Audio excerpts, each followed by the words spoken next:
My name is Charmaine. I am 35 years old and somehow still healing from wounds my family inflicted. As a successful software developer, I escaped their toxicity but maintained occasional contact.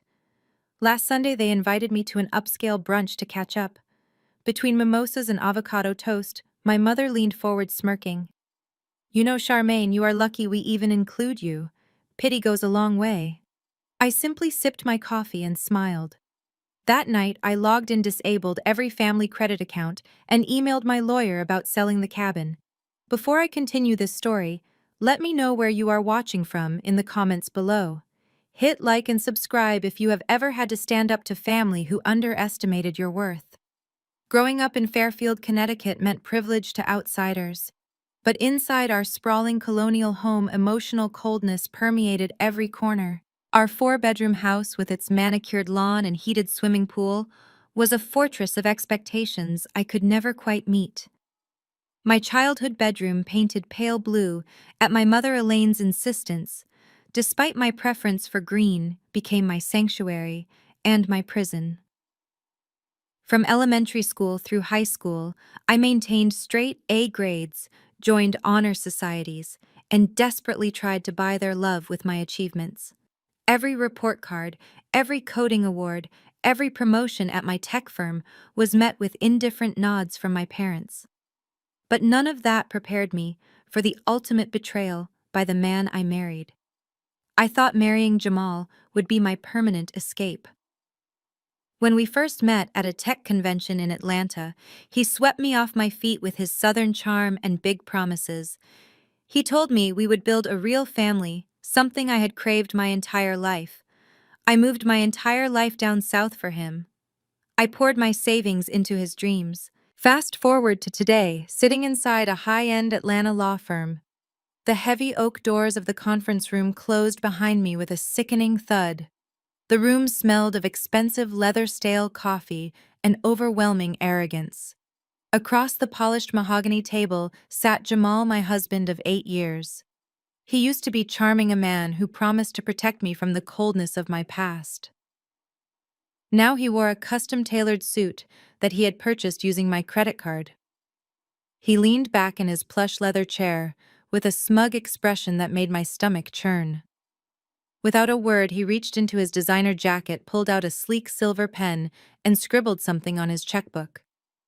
With a flick of his wrist, he slid a crisp check across the smooth surface of the table. It stopped right in front of my hands. I looked down. $5,000. I stared at the numbers, letting the heavy silence fill the room. Jamal let out a sharp, mocking laugh. "Take it, Charmaine," he said, his voice dripping with condescension. "Consider it your severance pay for 8 years of marriage. You can use it to rent a little apartment somewhere far away from me." My lawyer shifted uncomfortably beside me, but I did not blink. I did not cry. I just kept staring at the man who had promised to love and protect me. Beside Jamal sat Chloe. She was 26 years old, an aspiring social media influencer, and the sole reason my marriage was ending in this cold, sterile room. She wore a tight designer dress that screamed for attention, completely inappropriate for a legal setting. Chloe was busy applying a thick layer of shimmering lip gloss, using her front-facing phone camera as a mirror. She rolled her eyes loudly, complaining about how the law office smelled like old paper and depression.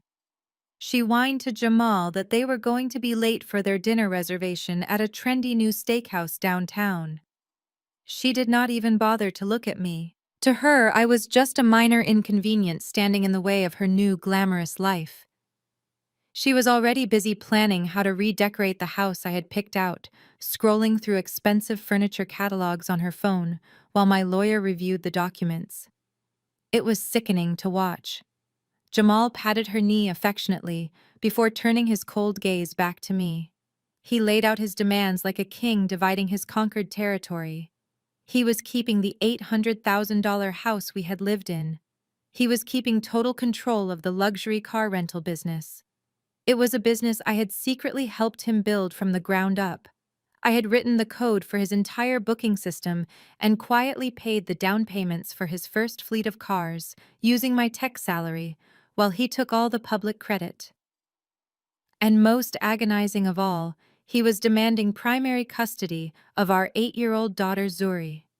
He knew I had the financial means to fight him in court. I could have dragged this divorce out for years. I could have frozen his business accounts and fought tooth and nail for every single asset we acquired during our marriage. I was a successful software developer who could afford the best legal representation in Atlanta. But what he did not know was that I had a completely different strategy in mind. When my lawyer finally spoke up to contest the division of assets, I held up my hand to stop him. I looked Jamal dead in the eye and told him I did not want the house. I did not want his cars. I did not even want alimony. The confusion on his face was immediate. His arrogant smirk faltered for just a second. His lawyer looked entirely baffled by my statement. But then I dropped the one condition that made Jamal's jaw hit the floor. I told him I wanted his mother, Ms. Evelyn. She had always been the mother to me that Elaine never was. When I first moved to Atlanta, Evelyn welcomed me with open arms, cooking Sunday dinners and teaching me what real family warmth felt like. I stated clearly that if I was walking away today, his disabled elderly mother was coming with me. Jamal stared at me in absolute disbelief. His mother had suffered a minor stroke 2 years ago and required a wheelchair and a steady routine. To Jamal, the woman who gave birth to him had become nothing more than a financial drain and a massive social embarrassment. He constantly complained about her medical bills and hated how her wheelchair scuffed the hardwood floors. He hated how her presence ruined the modern, flawless aesthetic of his home when his fraternity brothers came over to watch football. Chloe actually laughed out loud when I made my demand. She leaned over to whisper something in his ear, pointing at the older woman sitting quietly in the corner of the room. Jamal shook his head, a wide, greedy smile spreading across his face. "You want the old lady?" he asked, as if I had just offered to take out the household trash for him. "Fine. Take her." He pointed at the $5,000 check resting on the table. "Like I said, consider this your payment for taking my two biggest headaches off my hands. You take my mother and I get my life back. Deal." He snatched the final divorce papers from his lawyer and signed them right then and there. He was practically vibrating with excitement. He truly believed he had won the ultimate victory. He believed he had stripped me of my dignity, my beautiful home, and my only child, all while discarding the mother he despised. I calmly picked up the check, folded it precisely in half, and slipped it into my purse. I stood up from the mahogany table and adjusted my blazer. I walked over to the corner of the room where my sweet 8-year-old daughter Zuri was sitting quietly on a leather sofa. My heart ached at the sight of her swinging her legs, clutching her favorite stuffed bear. I knelt down to her eye level, pulled her into a tight, warm hug, and whispered a secret promise into her ear. I told her to remember the plan we practiced. A promise and a mission only she and I understood. Zuri was a smart girl, brilliant like me, and she knew exactly how to handle the situation she was being temporarily left in. Zuri looked at me with her big brown eyes and gave me a tiny, brave nod. She knew this arrangement was only temporary. I kissed her forehead, breathing in the scent of her vanilla shampoo one last time before standing up. Then I walked over to Ms. Evelyn, whose frail hands were trembling in her lap. She looked up at me with tears welling in her eyes, silently apologizing for her son's horrific behavior. She whispered a soft apology, her voice raspy and filled with shame. I placed my hand gently over hers. "Do not apologize, Mama," I whispered back. "We are going home." "Going?" I smiled warmly at her and unlocked the brakes on her wheelchair. Chloe let out a dramatic sigh of relief, loud enough for the whole room to hear. She was visibly thrilled that the large master bedroom and the expensive house would finally be hers alone, without an old woman to ruin her aesthetic videos. Jamal gave me one last victorious smirk, adjusting his expensive tie. But as I pushed Ms. Evelyn toward the heavy oak doors, I let a genuine smile touch my own lips. They thought I was walking away with nothing but a worthless check and a heavy burden. They thought they had broken me. They had absolutely no idea about the massive secret Ms. Evelyn and I shared. They had no idea that by carelessly throwing his own mother away, Jamal had just handed me the key to a $20 million real estate empire hidden right in the heart of Atlanta. They did not know that the dusty, abandoned warehouse district she owned was about to become the most valuable property in the state, and my carefully calculated revenge had only just begun. I pushed the wheelchair out into the brightly lit hallway, leaving my toxic past behind me in that conference room, ready to claim the future I truly deserved. Stepping out of the towering glass building, the humid Atlanta air hit my face, but I had never felt more refreshed. Jamal had already sent a mocking text message to my phone recommending a cheap bed-bug-infested motel out by the interstate. He genuinely believed that without his supposed financial support, I would be destitute. For the entirety of our marriage, I let him believe that I was just a mid-level database manager and a low-level hospital cleaner scraping by to help pay his bills. I never corrected him when he bragged to his fraternity brothers that he was the sole provider of our household. What Jamal did not know, what I kept meticulously hidden behind shell corporations and heavy non-disclosure agreements, was that my software development skills had birthed a multi-million-dollar medical logistics company. I exclusively controlled the supply chain software for 30 major hospitals across the Southeast. My private driver, Marcus, pulled up to the curb in a sleek black SUV. He quickly stepped out to help me load Ms. Evelyn and her battered vintage suitcase into the vehicle. As we drove away from the law firm, Evelyn looked out the tinted window, her frail hands gripping her purse tightly. She asked me in a quiet, trembling voice if we were going to a city shelter. I gently patted her knee and told her to trust me. The drive was short, but deeply satisfying. I watched the urban landscape shift from the sterile corporate blocks downtown to the lush, tree-lined avenues of Buckhead. We bypassed the cramped, cheap apartments Jamal assumed I would rent, and instead headed straight into the heart of the wealthiest district in Atlanta. The SUV glided past luxury boutiques, upscale art galleries, and five-star restaurants before pulling into the secure, gated underground garage of an exclusive high-rise building.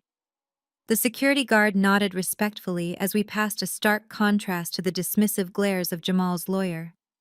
I wheeled Ms. Evelyn into the private gold-trimmed elevator. I scanned my biometric thumbprint and the doors silently closed. When the elevator chimed and opened directly into my penthouse, Evelyn gasped loudly. The space was massive, featuring floor-to-ceiling windows that offered a breathtaking panoramic view of the Atlanta skyline. Sunlight poured over the pristine hardwood floors, the imported marble kitchen island, and the custom velvet furniture I had carefully selected months ago. This was not the home of a struggling hospital cleaner. This was the fortress of a woman who had silently built an empire while her husband was busy playing pretend. Evelyn stared at the crystal chandelier hanging above the dining table and then looked at me completely speechless. I smiled, parked her wheelchair near the plush sofa, and told her welcome home. Once Evelyn was comfortable and handed a warm cup of herbal tea, I carried her battered leather suitcase into the spacious guest suite I had specifically designed for her. The room had wide doors for her wheelchair, a custom accessible bathroom, and a beautiful view of the city parks. I laid the heavy suitcase on the bed and popped the rusted brass latches. As I began to unpack her modest belongings, mostly faded floral dresses and old photo albums, I heard the soft hum of her motorized wheelchair approaching the doorway. I turned around to see thick tears streaming down her wrinkled cheeks. She was crying so hard her frail shoulders shook. I immediately dropped the clothes and rushed over to her, kneeling on the soft rug. I asked her what was wrong, terrified she was in physical pain. She shook her head, burying her face in her hands. She told me she was so sorry for the absolute cruelty of her son. She sobbed, confessing that she felt like a massive burden, a piece of garbage that Jamal had tossed away for $5,000.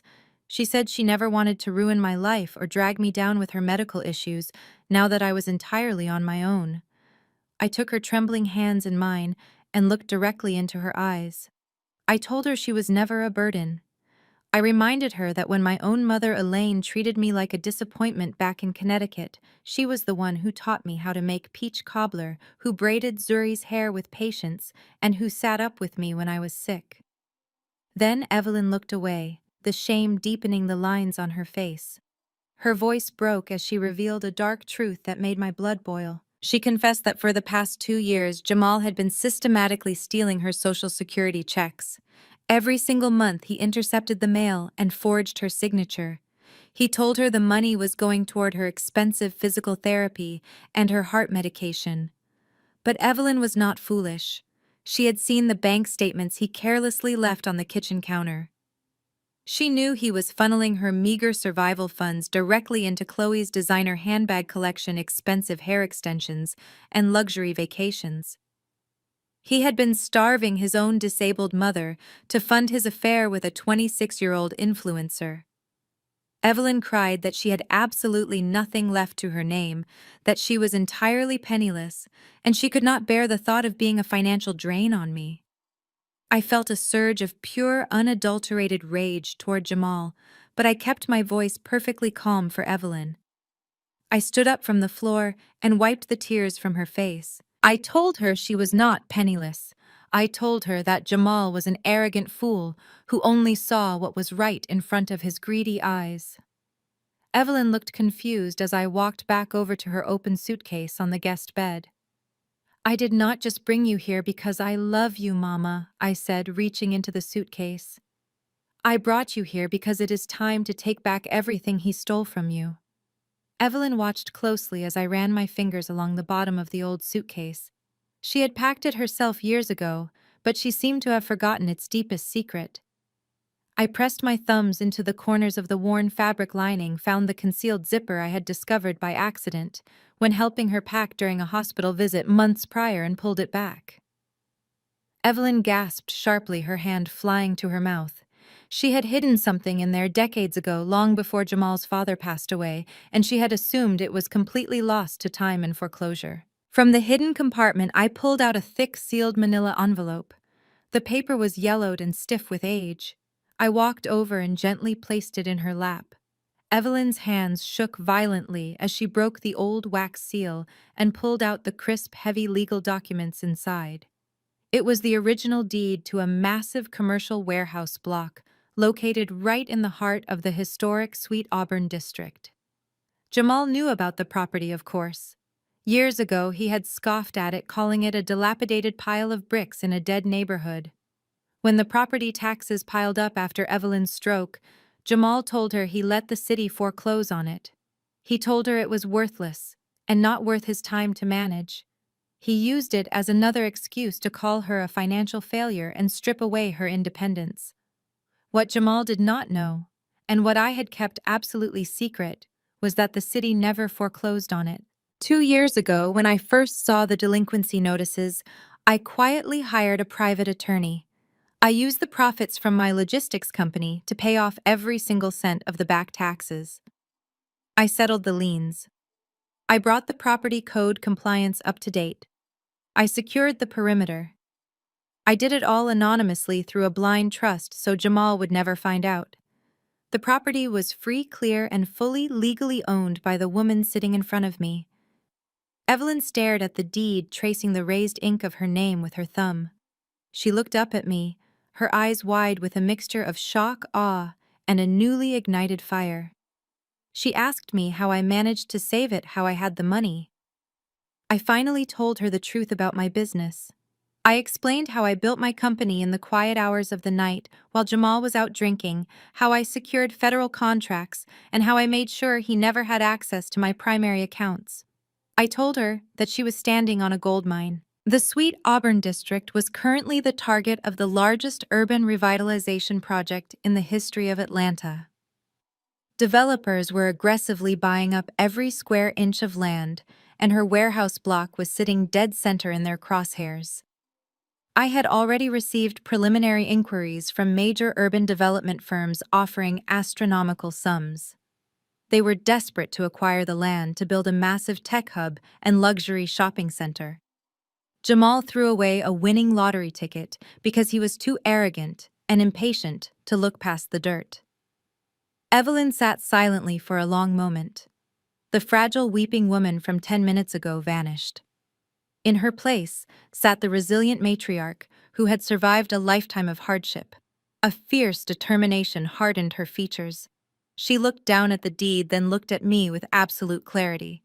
She wheeled herself over to the small writing desk in the corner of the guest suite. She opened the top drawer, pulled out a black ink pen, and clicked it with a sharp, decisive snap. She flipped the deed over to the transfer section. Without a single second of hesitation, she began filling out the legal fields. I stepped forward, surprised by her sudden momentum, and told her she did not have to do that. I told her it was her property, her future security. But Evelyn did not stop writing. Her handwriting, usually shaky from her stroke, was incredibly firm and deliberate. She signed her name at the bottom of the page with a heavy stroke of black ink. She turned the document around and slid it across the desk toward me. She looked up, her eyes blazing with a cold, calculated justice. She declared that Jamal had traded her for $5,000. She stated that he had sold his own flesh and blood for the price of a cheap vacation. She pointed to the signature line where she had just legally transferred 100% ownership of the multi-million-dollar property directly into my name. Evelyn leaned back in her wheelchair, a slight, dangerous smile playing on her lips. She told me the property was mine now, completely and entirely. She said Jamal wanted to play a ruthless game of money and power, and it was time we showed him exactly how that game was played. She instructed me to take the deed to sell the land, and to use every single penny of it to destroy the false empire her son had built on my back. I picked up the heavy document, the weight of a $20 million revenge plan settling perfectly into my hands. 2 days passed since that moment of triumph in the penthouse when the deed fell perfectly into my hands. Ms. Evelyn was finally resting peacefully in her custom-designed suite. I had immediately hired an elite private round-the-clock nursing team to tend to her medical needs, ensuring she received the highest standard of care without ever having to worry about the crushing cost. Knowing she was safe and comfortable, I needed a moment to review some newly acquired supply chain contracts for my logistics company. I took my private elevator down to the artisan coffee shop located on the ground floor of my luxury residential building. The cafe was a beautifully designed, serene space filled with the rich aroma of freshly roasted espresso beans and the quiet hum of wealthy patrons conducting their morning business. I sat at a corner marble table dressed casually but sharply in a tailored silk blouse, sipping an iced matcha latte while scrolling through the financial spreadsheets on my tablet. I was completely focused on my work, calculating the profit margins for a new hospital delivery route, until a harsh, shrill voice completely shattered the peaceful atmosphere of the room. "Well, look who we finally tracked down." The voice belonged to Tasha, Jamal's younger sister, and the undisputed golden child of their deeply toxic family. I slowly locked my tablet screen and looked up. Tasha was standing right in front of my table, her hands planted firmly on her hips in an aggressive stance. She was wearing a brightly patterned skin-tight jumpsuit adorned with massive, gaudy designer logos that I instantly recognized as cheap counterfeit items. The stitching on her handbag was completely uneven, a perfect physical representation of her entirely fake lifestyle. Standing right beside her, practically blocking the natural sunlight streaming through the window, was her husband Darnell. Darnell was a loudmouth grifter who constantly bragged about his massive entrepreneurial endeavors while secretly borrowing money from anyone foolish enough to answer his phone calls. He wore heavily distressed jeans and an oversized gold chain that looked like it would turn his neck green by noon. They had tracked me down using the location tag from a digital coffee shop receipt I had accidentally forwarded to Jamal's email months ago. They looked around the upscale cafe with extreme confusion, completely unaware that I lived in the multi-million-dollar penthouse directly above our heads. Tasha sneered at me, looking me up and down with intense disgust. She fully assumed I was only sitting in this expensive cafe to use the free internet because my imaginary cheap motel room lacked basic amenities. I ignored her obvious insult and calmly took another sip of my iced drink. I asked her what she wanted, keeping my tone completely flat professional and devoid of any emotion. Tasha slammed her hands down hard on my marble table, causing my green drink to slosh violently over the rim and stain the coaster. She leaned in close, her face twisted in a mask of pure, unadulterated entitlement. "I want my mother's ring," she hissed, her eyes narrowing. "The vintage diamond church ring. Jamal told us you stole it when you packed up her disgusting hospital bed and wheeled her out of his house. Hand it over right now, Maya, before I call the police and report a grand theft." Tasha went on to explain loudly and obnoxiously, completely ignoring the stares of the other customers, that she had recently been appointed the head of the usher board at their massive megachurch. She claimed she desperately needed the heirloom diamond ring to assert her dominance and flex her elevated status to the rest of the congregation this coming Sunday. She insisted that since I was officially no longer a part of the family, I had absolutely no legal or moral right to hold onto their precious family jewels. I just sat back and stared at her in silence. The specific ring she was talking about was currently locked safely inside my reinforced penthouse vault. It was placed there by Evelyn herself because she knew her daughter would try to pawn it the second she got her hands on it to buy more fake designer clothes. When I did not immediately respond to her ridiculous demands, Darnell decided it was his turn to act tough and defend his wife's honor. He took a heavy, aggressive step forward, deliberately invading my personal space. He crossed his thick arms over his chest and glared down at me, trying to use his physical size to intimidate me into submission. "Listen here." He growled, his voice a low, threatening rumble meant to strike fear into my heart. "You are going to open that little knockoff bag of yours and give my wife exactly what belongs to her family. If you make me ask you twice, we are going to have a very serious problem right here in front of all these nice people." I did not flinch. I did not break eye contact with Darnell for even a fraction of a second. I refused to let him see an ounce of fear. Instead, I calmly reached down into my authentic, limited edition leather tote bag. Tasha smiled triumphantly, holding out her manicured hand, fully expecting me to produce the velvet jewelry box and hand it over in defeat. But I did not pull out a ring.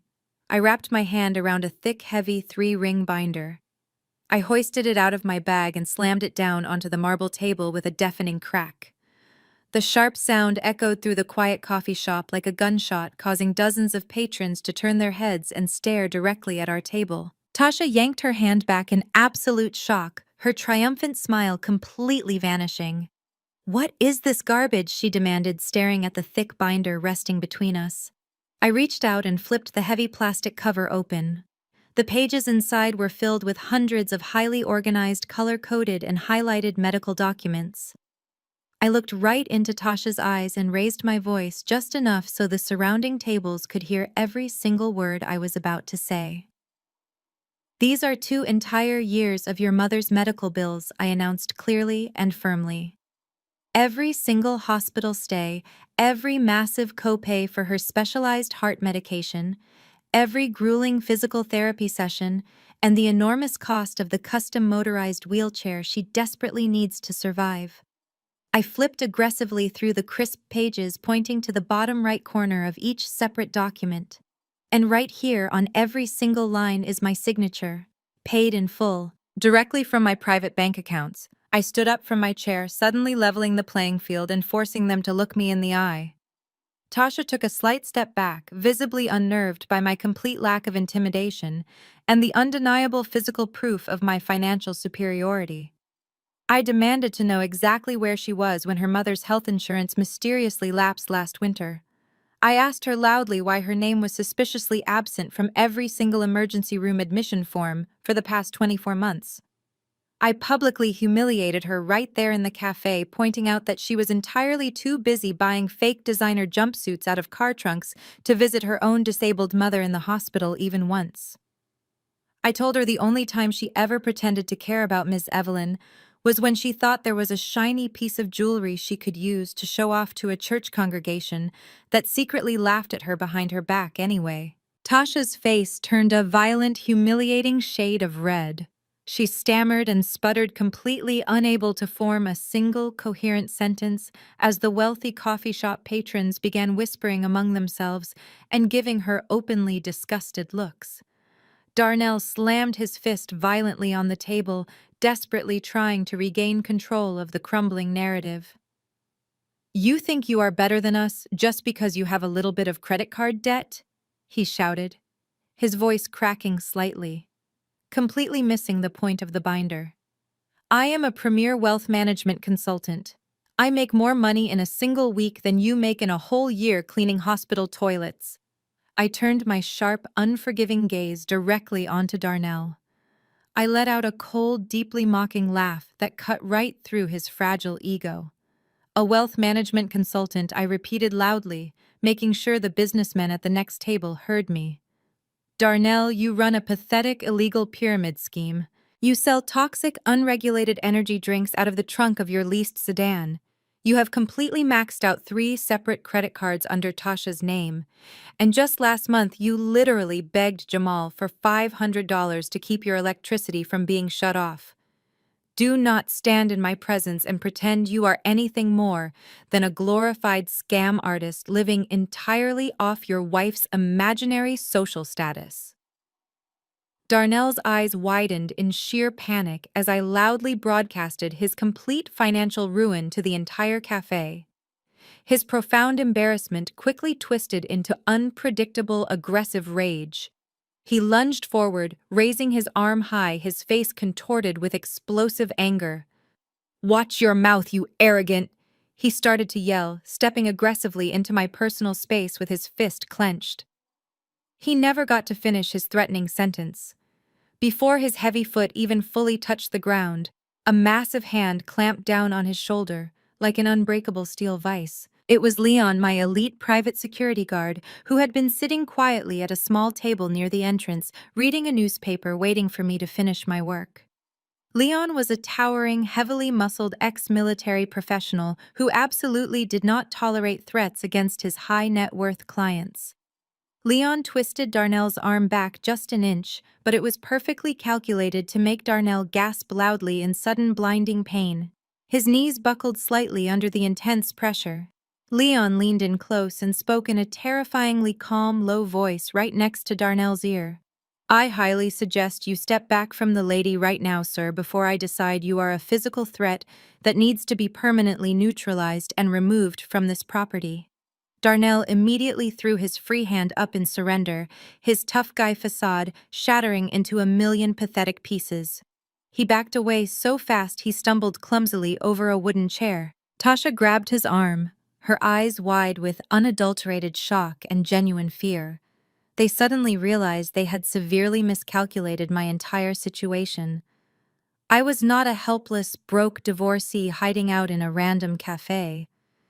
I was a powerful woman flanked by elite private security, casually handling high-level business in the lobby of a luxury building they could never afford to step foot in. Tasha realized she was entirely out of her depth, but her toxic, deeply ingrained pride would simply not let her leave quietly. She dragged a terrified Darnell toward the heavy glass exit doors, causing a massive scene as several patrons openly laughed at their frantic, cowardly retreat. Right before she violently pushed through the revolving doors, Tasha spun around to face me one last time. Her face was twisted in a hideous mask of pure venomous spite. She pointed a shaking, manicured finger directly at my chest. "You think you have won?" she screamed, her shrill voice echoing off the expensive glass walls of the building. "You are going to deeply regret this. You are going to regret disrespecting my family. Jamal just got the greatest news of his entire life today. He is about to be richer than you could ever possibly comprehend. You are going to be crawling back to us begging for scraps when he is done destroying you." She yanked Darnell out the door, and they scurried rapidly down the busy Atlanta sidewalk like terrified rats fleeing a rapidly sinking ship. I stood calmly in the middle of the quiet cafe, smoothing down the front of my silk blouse.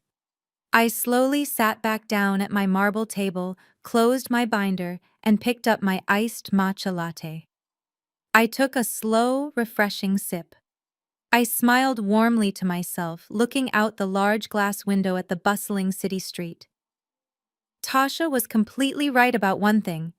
Jamal had absolutely received some massive news today, but she had no idea that the monumental financial windfall her brother was currently celebrating was nothing more than an elaborate, beautifully constructed trap, and I was the one holding the trigger. Across town, miles away from my peaceful penthouse, the trap was already springing inside the $800,000 house I used to call home. My beautiful, brilliant 8-year-old daughter Zuri was currently executing her part of the mission with absolute precision. She was my Trojan horse. When I agreed to leave her with Jamal, he honestly thought he was winning a major legal victory. He thought he was taking away the one thing I loved most, purely to punish me. What he failed to realize was that I had not surrendered my child in defeat. I had strategically deployed her into enemy territory. Chloe had quickly moved all her personal belongings into my former master bedroom the very same afternoon I left. She was desperate to instantly step into the wealthy lifestyle she believed I had foolishly abandoned. Saturday morning, she decided to capitalize on her new living situation by filming a highly produced stepmom morning routine for her thousands of social media followers. She was obsessed with curating a flawless online image. She set up a massive glaring ring light right in the center of the pristine marble kitchen. She wore a luxurious white silk robe and had spent over 2 hours doing full glam makeup just to pretend she had effortlessly woken up looking that perfect. She pressed record on her phone and began speaking in a high-pitched, overly sweet voice about the profound joys of blending families, finding true love, and making fresh, organic avocado toast for her sweet new stepdaughter. She did not know Zuri was standing just outside the camera frame, holding a large, freshly opened carton of bright red fruit punch. Zuri waited for the exact moment Chloe turned her back to grab a silver serving knife. With the stealth of a seasoned professional, Zuri stepped forward and deliberately tipped the heavy carton. She did not just spill the juice randomly on the hardwood floor. She aimed directly for the pair of limited edition white designer mules Chloe had carelessly kicked off near the kitchen island. The dark red liquid splashed heavily, soaking completely into the expensive fabric, permanently ruining the shoes in a matter of seconds. Chloe turned around and let out a blood-curdling scream that instantly shattered her perfectly curated aesthetic. She dropped the silver knife and lunged forward, grabbing her ruined designer shoes with shaking hands. She completely lost her temper, dropping the fake sweet voice and screaming at Zuri. She called my daughter a clumsy little brat, aggressively pointing her finger in Zuri's face, and threatened to lock her in her bedroom without television for the rest of the entire weekend. But Zuri was entirely prepared for this exact reaction. The moment Chloe raised her voice, Zuri let out a loud, incredibly dramatic wail. She squeezed her eyes shut and forced massive tears to stream down her cheeks just as Jamal walked into the kitchen wearing his expensive gym clothes. Jamal immediately took Zuri's side. He did not do this because he was a protective or loving father. He did it because loud noises and emotional conflict annoyed him, and he simply wanted the house to be perfectly quiet so he could drink his protein shake and watch sports in peace. He sharply reprimanded Chloe for screaming like a lunatic at a child over a stupid pair of shoes. He picked Zuri up, handed her his expensive tablet to keep her quiet, and coldly ordered Chloe to grab a mop and clean up the sticky red mess on the floor before it stained the wood. Chloe stood frozen in the center of the kitchen, her face flushed with extreme anger and deep humiliation. She was slowly realizing that the glamorous, carefree life she had envisioned was rapidly turning into an unpaid, highly stressful babysitting job. This daily friction was entirely by design. I knew Chloe possessed absolutely zero maternal instinct. She loved the idea of bagging a rich husband, riding in luxury cars, and taking selfies in a massive house, but she fiercely despised the actual reality of motherhood. She hated the constant noise, the sticky messes, and the heavy, unrelenting responsibility of caring for a child that was not hers. By leaving Zuri in her care, I forced Chloe to directly confront the grueling daily reality she had so arrogantly signed up for. I was systematically breaking their relationship from the inside out. I had promised Zuri that this arrangement was strictly for 1 week. I told my daughter to be incredibly brave to play the innocent victim perfectly and to make every single day as exhausting and frustrating as physically possible for her new stepmother. By Sunday morning, the tiny cracks in Jamal and Chloe's relationship had violently expanded into massive, unbridgeable canyons. Sunday was arguably the most important day of the week for Jamal's heavily inflated ego. He expected to walk into their massive megachurch wearing a custom-tailored suit, shaking hands with the prominent businessmen, local politicians, and church elders in his congregation. He needed a stunning trophy wife on his arm to complete the grand illusion of his perfect, highly successful life. He needed Chloe to temporarily drop the influencer act and play the role of the devoted conservative first lady of their household. I knew the exact details of this argument because the fallout was absolutely spectacular. Jamal had walked into the master bedroom adjusting his expensive watch and found Chloe putting the finishing touches on her outfit. She was wearing a skin-tight, deeply cut neon dress that was entirely inappropriate for a Sunday morning church service. He stopped dead in his tracks and demanded that she change immediately into something much more modest. He told her she needed to look like a respectable mother and a woman of faith, not a cheap club promoter looking for free drinks. That was the absolute wrong thing to say to a fiercely entitled young woman who had spent the entire previous night scrubbing dried red juice off the baseboards while her boyfriend slept soundly in the next room. Chloe completely exploded. She picked up a heavy silver hairbrush from the vanity and hurled it directly at Jamal's head. He ducked just in time, and the heavy brush smashed violently into the wall, shattering the glass on a framed photograph behind him. She screamed at the top of her lungs that she did not sign up to be a domestic maid or a boring conservative church wife for his ridiculous friends. She yelled that he had promised her a life of endless luxury, expensive shopping sprees, and exotic vacations, not a life trapped inside a suffocating house dealing with a screaming kid while he ignored her needs. Jamal yelled back, his deep voice booming aggressively down the hallway. He called her ungrateful, selfish, and childish. He pointed a firm finger at her and angrily reminded her that she was currently living entirely off his money, driving a car he paid for, and sleeping in a house he provided. He demanded she show some basic respect for his authority and do exactly as she was told if she wanted to continue enjoying his wealthy lifestyle. The argument quickly devolved into a vicious, ugly screaming match.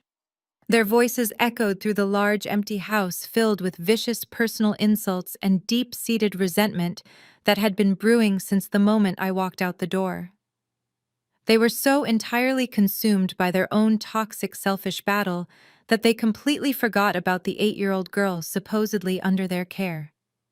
They forgot that Zuri was remarkably observant, highly intelligent, and operating under very specific instructions from her real mother. They had absolutely no idea that while they were violently tearing each other apart in the upstairs hallway, my daughter was quietly slipping into Jamal's private home office on the ground floor. Zuri gently pushed the heavy office door open until it was just a crack wide. She crept silently across the plush carpet, remembering the exact mission I had whispered to her in the lawyer's office just a few days ago. She walked purposefully over to Jamal's massive mahogany desk. Sitting right next to his expensive computer monitor was a sleek, modern digital clock displaying the time in bright white numbers. I had personally purchased that specific clock for him months ago, under the guise of an early anniversary present. Zuri reached out with her small hands and carefully adjusted the angle of the clock just a tiny fraction of an inch. She made absolutely sure the dark glass face of the device was pointed directly toward the center of the room and had a clear, unobstructed view of the hallway through the partially open door. She smiled a brilliant, knowing smile to herself and quickly hurried back to her bedroom, shutting her door quietly before the screaming upstairs finally came to a tense halt. Jamal and Chloe thought they were completely alone in their miserable, chaotic reality. They did not know that perfectly hidden behind the dark-tinted glass of that ordinary digital clock was a state-of-the-art, high-definition nanny camera. Every single harsh shout, every violently thrown object, and every horrifying moment of shocking parental neglect was currently recording directly to a secure encrypted cloud server on my personal phone. The enemy camp was fully wired, and they were handing me exactly the ammunition I needed to completely destroy them. The morning after their explosive fight, Jamal woke up with a pounding headache and a house filled with heavy tension. He walked out to the brick mailbox at the end of his driveway, expecting to find nothing more than routine utility bills and angry notices from his increasingly impatient creditors. His luxury car rental business had been secretly hemorrhaging money for months, and his cash flow was dangerously thin. But nestled between the colorful junk mail flyers was a thick, crisp envelope made of premium heavy stock paper. It bore the embossed gold logo of Horizon Urban Development, the most prestigious and aggressive commercial real estate firm in the entire city of Atlanta. Jamal tore the envelope open, right there on the concrete driveway, the humid morning air suddenly feeling electric. As his eyes scanned the formal legal jargon printed on the heavy pages, his heart began to pound violently against his ribs. The city was aggressively moving forward with a massive historic revitalization project in the Sweet Auburn district.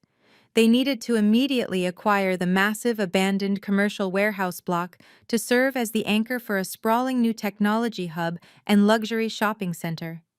And printed right there at the bottom of the page, in bold, undeniable black ink, was a formal buyout offer: $20 million. Jamal physically dropped to his knees on the driveway. He let out a loud, victorious shout that echoed down his quiet suburban street, causing the neighbor's dog to bark wildly. In his twisted, incredibly arrogant mind, he did not see this as his elderly mother's sudden fortune. He saw it entirely as his own personal lottery ticket. Years ago, when Miss Evelyn had first suffered her stroke and was heavily medicated in a rehabilitation facility, Jamal had taken cruel advantage of her vulnerable state. He had secretly drafted a sweeping comprehensive power of attorney document. He brazenly forged her signature on the dotted line and paid off a shady, unethical notary to officially stamp it. He had used that fake legal document to slowly drain her meager savings accounts, intercept her mail, and redirect her survivor benefits to fund his own lavish lifestyle. Now clutching a certified letter worth $20 million, Jamal fully believed that his forged piece of paper made him the undisputed king of Atlanta. He convinced himself that since his mother was safely out of the picture, dumped onto his supposedly broke ex-wife along with a measly $5,000 check, there was absolutely no one left to challenge his absolute authority over the estate.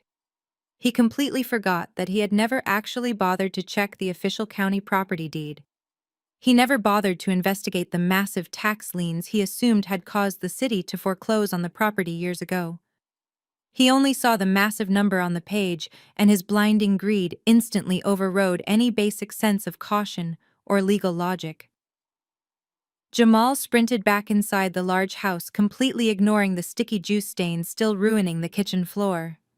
He ran straight upstairs to the master bedroom, where Chloe was furiously stuffing her designer clothes into a suitcase, fully prepared to leave him after their vicious screaming match. He snatched the heavy bag right out of her hands and threw it casually across the room. Before she could start yelling again, he shoved the $20 million offer letter directly into her face.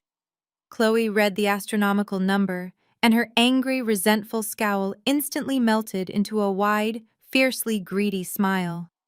The massive argument from the previous night, the ruined aesthetic, and her deep hatred of playing a mother figure to Zuri were entirely forgotten in the blinding face of immense wealth. Jamal told her to put her makeup back on and grab her purse because they were going shopping. Less than an hour later, they strolled confidently through the glass doors of the most exclusive exotic car dealership in the city. Jamal was operating purely on arrogant delusion and the intoxicating promise of impending millions. He demanded the absolute best vehicle on the showroom floor. The salesman, smelling the desperation of a man trying to prove his worth, directed them to a sleek, heavily customized icy white sports car with a blood-red leather interior. The price tag was a staggering $200,000. Jamal did not even try to negotiate. He slapped down a massive down payment using the very last remaining available funds in his rapidly failing business credit account. He completely drained his emergency reserves to secure the financing. He did not care about the shockingly high interest rate or the crippling monthly payments that would soon follow. In his mind, he was already a multimillionaire, and this car was simply the first small reward for his imaginary financial genius.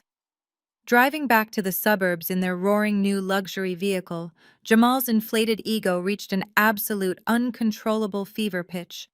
He could not wait another second to rub his newly acquired wealth in my face and prove his dominance to his social circle. He pulled the bright white sports car right into the driveway, propping his latest model smartphone up on the expensive leather dashboard.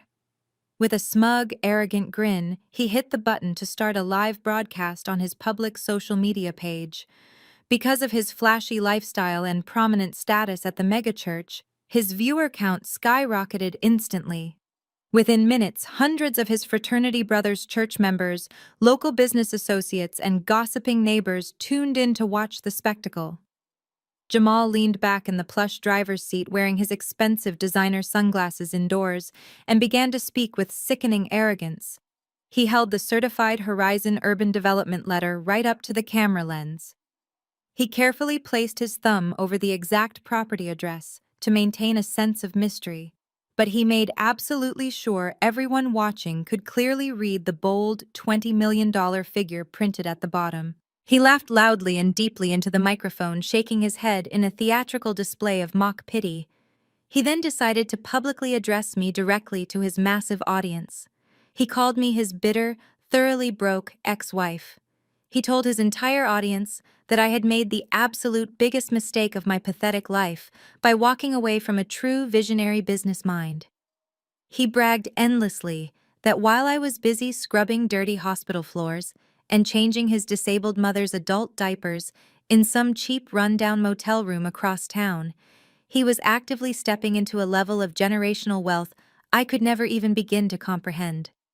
He patted Chloe on the thigh, pulling her into the frame so she could blow a sarcastic kiss to the camera.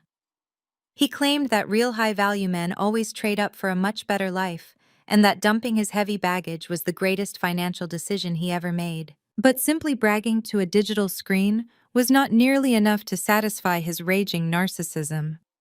Jamal desperately needed a physical audience to properly worship his new status. Right there on the live broadcast, he made a grand, sweeping announcement. He declared that he was hosting a massive, fully catered New Beginnings party at his house the very next evening. He formally invited his entire local fraternity, chapter, the senior pastoral leadership of the church, and every single person who had ever dared to doubt his supreme business acumen. He promised endless bottles of expensive imported champagne, top-tier gourmet catering, and a live DJ to celebrate his massive victory. Most importantly, he announced that the party would feature a formal public contract signing ceremony. He told his audience that the lead developers from Horizon Urban Development would be arriving at his home during the party to officially close the biggest real estate deal of the decade, right in his living room. He wanted the entire city of Atlanta to witness his glorious coronation as the newest real estate mogul in the state. He wanted to cement his legacy as a financial titan while simultaneously humiliating me in front of everyone we both knew. The live video ended with Jamal revving the incredibly loud engine of the sports car, the sound echoing obnoxiously through his quiet neighborhood. Miles away, high above the bustling city streets, I sat comfortably in the quiet elegance of my Buckhead penthouse. The morning sunlight streamed through the floor-to-ceiling windows, illuminating the steam rising from my cup of imported herbal tea. My tablet was propped up on the marble kitchen island, playing Jamal's entire live broadcast in crystal-clear high-definition video. I watched him wave the certified letter around. I watched Chloe flaunt her new designer sunglasses. I listened to every single degrading insult he hurled at my name, and I watched the comments section flood with congratulations from people who had entirely ignored me for the last 8 years. I did not feel a single ounce of anger. I did not feel humiliated or hurt by his vicious words. Instead, a slow, deeply satisfied smile spread across my face. Jamal had just perfectly set the stage for his own spectacular public destruction. He had built a massive towering pedestal for himself, inviting hundreds of people to watch him stand on top of it, completely unaware that the foundation was made of absolute dust. I reached across the marble counter and picked up my personal smartphone. I opened my encrypted contacts list and scrolled down until I found the direct private number for the senior lead developer at Horizon Urban Development. The phone rang only twice before a sharp professional voice answered on the other end. I kept my voice perfectly calm and completely composed. I informed the developer that I had seen their certified offer letter regarding the Sweet Auburn commercial block. The developer immediately recognized my name as the sole legal owner hidden behind the blind trust. He eagerly asked if I was ready to discuss the final terms of the $20 million acquisition. I took a slow sip of my warm tea, looking down at the frozen image of Jamal's arrogant face on my tablet screen. I told the developer that I was absolutely ready to finalize the agreement. Yes, I said, my voice cold and sharp as a diamond. I will be at the celebration party Jamal Davis is hosting tomorrow evening.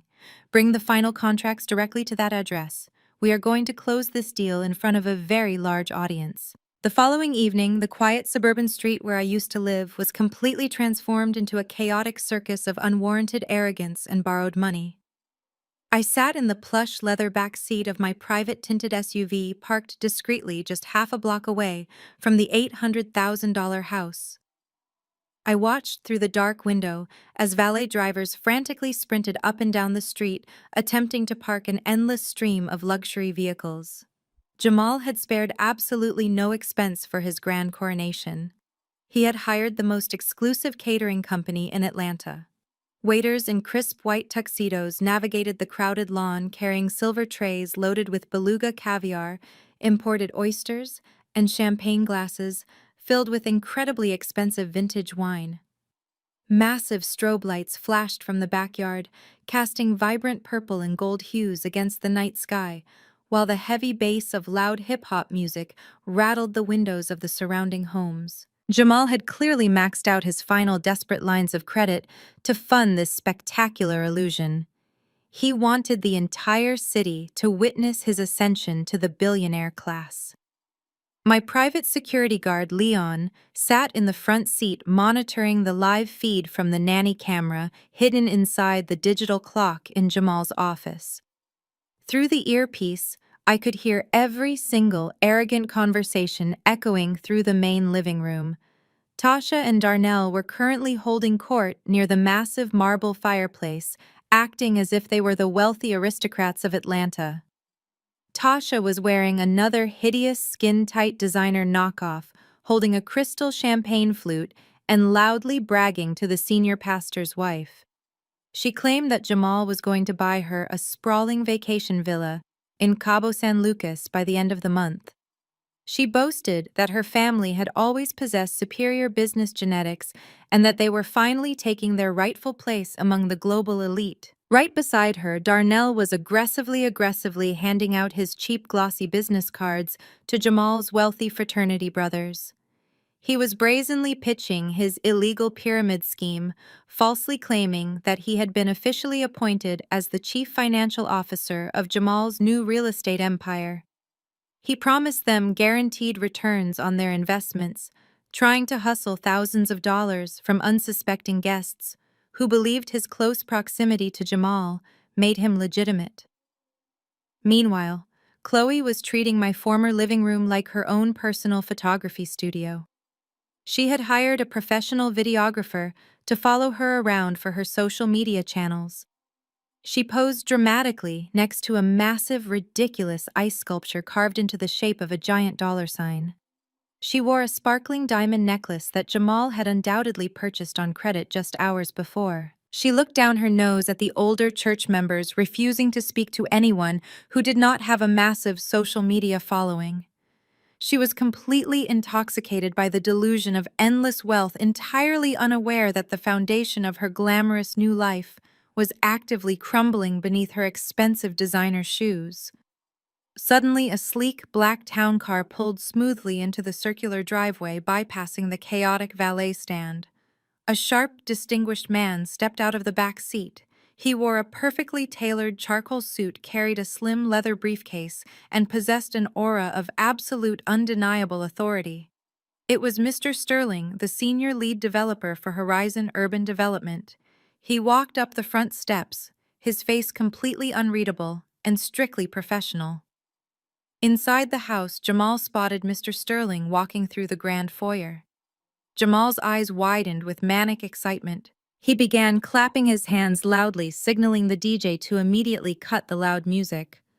The heavy bass abruptly stopped, leaving a sudden echoing silence in the packed house. Over 200 guests turned their heads, their conversations halting as they looked toward the center of the room. Jamal eagerly grabbed a wireless microphone from the DJ booth and stepped confidently into the middle of the living room, standing right beneath the massive crystal chandelier. He tapped the microphone twice, a sickeningly smug grin plastered across his face. "Welcome, family, friends, and esteemed colleagues," Jamal announced, his deep voice booming through the expensive surround sound speakers. "We are gathered here tonight to witness history. They say that in order to achieve greatness, a man must be willing to shed his dead weight. He must be willing to walk away from small-minded people who do not understand his massive vision." The crowd murmured, some cheering loudly, while others shifted uncomfortably at the blatant insult directed at me. Jamal continued, raising his glass of champagne high into the air. "I made the hard choices. I dumped the baggage holding me back, and today, the universe has rewarded my relentless grind. Tonight, we are officially closing a $20 million real estate deal that will completely change the skyline of Atlanta." The crowd erupted into massive applause. Tasha screamed loudly, holding her glass up, while Chloe clapped enthusiastically for the cameras. Jamal gestured grandly toward the foyer, inviting Mr. Sterling to join him in the center of the room. "Please welcome the man holding the contract to my future, the senior developer from Horizon Urban Development," Jamal declared. Mr. Sterling walked slowly toward Jamal. He did not smile. He did not wave to the cheering crowd. He stopped a few feet away from Jamal, looking around the obnoxious party with a highly critical, unimpressed glare. Jamal reached into his jacket pocket and pulled out a custom gold-plated pen. He held it out toward Mr. Sterling, fully expecting the developer to hand over the paperwork so he could sign his name and finalize his ultimate triumph in front of an adoring audience. But Mr. Sterling did not take the pen. He did not even look at it. Instead, he placed his slim leather briefcase on a nearby glass table, popped the polished silver latches, and pulled out a stack of heavily stamped legal documents. The crowd fell into a hushed, anticipatory silence. Jamal's arrogant smile began to falter, just a fraction of an inch, as Mr. Sterling adjusted his glasses and looked him dead in the eye. "I am sorry to interrupt your celebration, Mr. Davis," Mr. Sterling said. His voice was not amplified by a microphone, but it carried a sharp, piercing clarity that cut perfectly through the quiet room. "But I am absolutely not here for you." Jamal blinked in total confusion. He let out a nervous, strained laugh, looking out at the crowd before turning back to the developer. "What are you talking about?" Jamal asked, his voice losing its confident boom. "We spoke on the phone. You sent the certified offer letter to my house yesterday morning. The Sweet Auburn estate. The $20 million. Hand over the contracts so we can get this done." Mr. Sterling did not flinch. He held up a copy of the official county property deed. Horizon Urban Development sent a preliminary offer letter to the mailing address on file for the estate, Mr. Sterling explained calmly and methodically. "However, upon conducting our mandatory title searches and legal verifications this morning, we discovered a massive discrepancy in your claims. The power of attorney document you submitted to our firm is entirely legally void. The city records explicitly show that you have absolutely zero legal claim ownership or financial interest in the Sweet Auburn commercial block." A collective gasp echoed through the massive living room. The senior pastor dropped his cocktail napkin. The fraternity brothers exchanged bewildered, panicked glances. Tasha froze completely, her champagne glass hovering halfway to her mouth. Chloe stopped posing for the videographer, her smile instantly turning into a terrified scowl. Jamal's face drained of all color. The arrogant king of Atlanta suddenly looked like a terrified cornered child. He aggressively stepped toward Mr. Sterling, pointing his finger in the developer's face. "You are lying!" Jamal shouted, his voice cracking with rising panic. "My mother owned that land. She is a disabled, incompetent old woman. I have the legal rights to all her assets. I am the sole beneficiary. You need to check your completely broken system right now, because that $20 million belongs to me." Mr. Sterling took a calm step back from Jamal's aggressive posture. He looked at Jamal with a mixture of professional pity and extreme disgust. "Your mother is neither incompetent nor the current owner of the property, Mr. Davis," Mr. Sterling stated loudly, ensuring every single guest in the room heard the undeniable truth. The property taxes were completely paid off 2 years ago by a private blind trust, and yesterday afternoon the original owner legally transferred 100% of the deed to a new sole proprietor. I am here tonight because the actual legal owner of the Sweet Auburn estate instructed me to bring the final contracts to this exact address.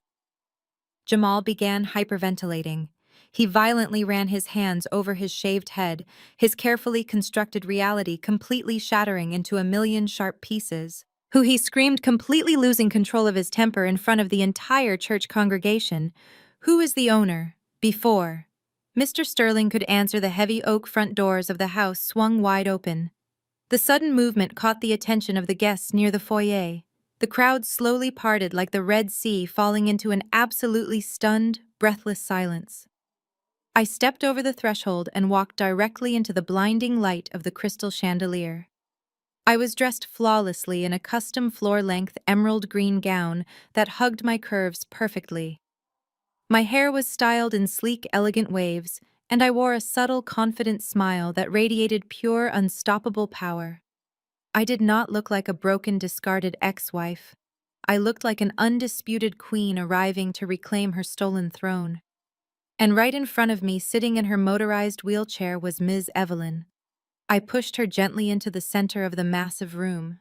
Evelyn looked absolutely radiant. I had hired a professional styling team for her that afternoon. She wore a beautiful tailored silver dress, her hair was freshly pressed, and she held her chin high with the profound dignity of a matriarch who had finally been set free from her abuser. Jamal stared at us, his eyes practically bulging out of his skull. His mouth opened and closed repeatedly, but absolutely no sound came out. He looked at my stunning gown, then at his mother, and then finally at the heavy legal documents resting in Mr. Sterling's hands.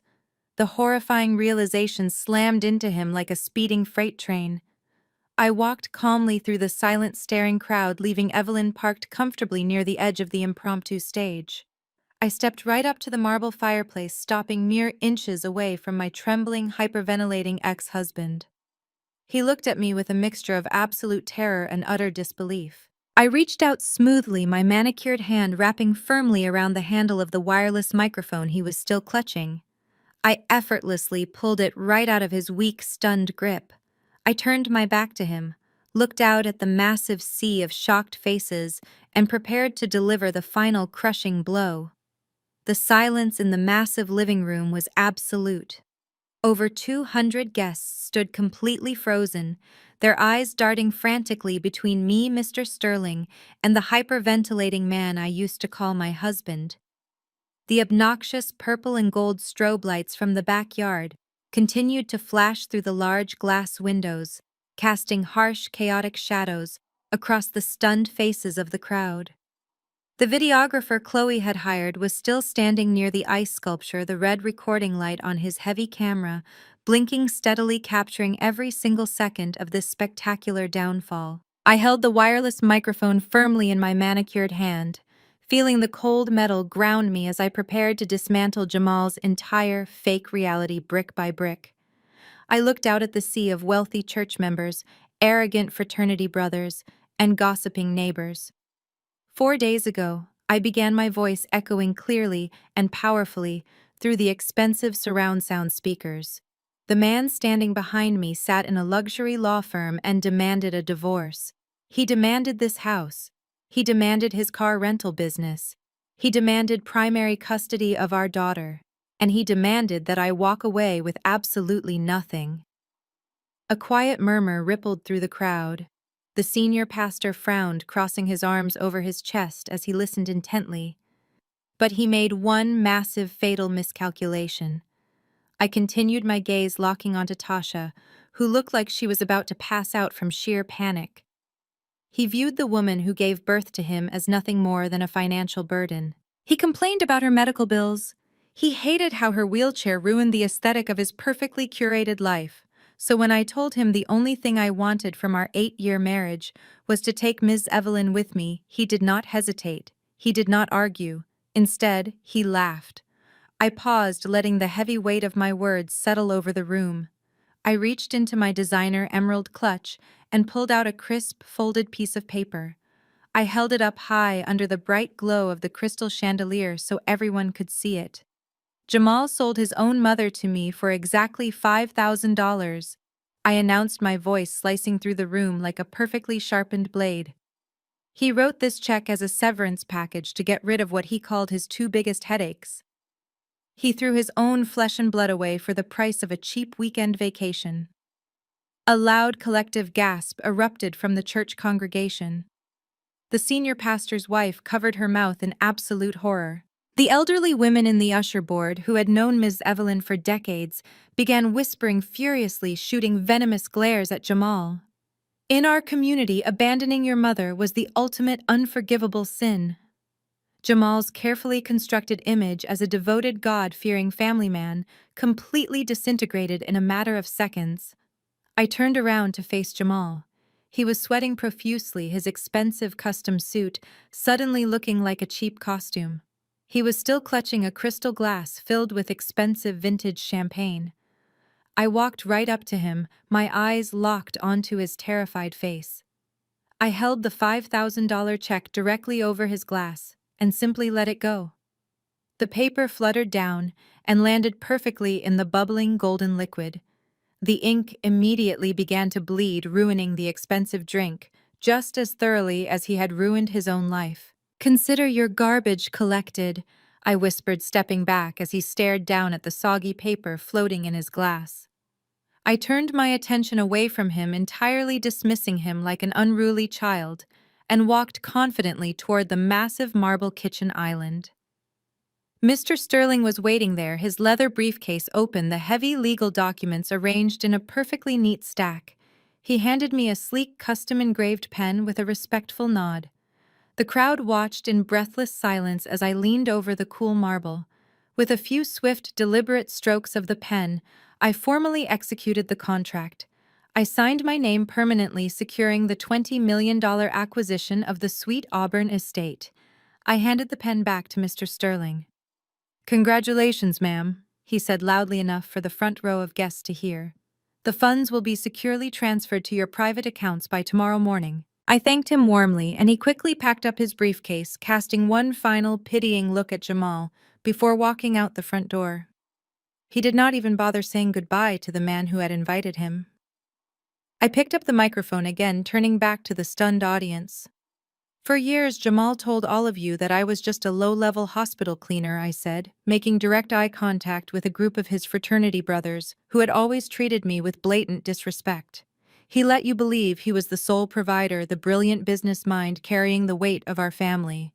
The truth is, I own a highly lucrative medical logistics company.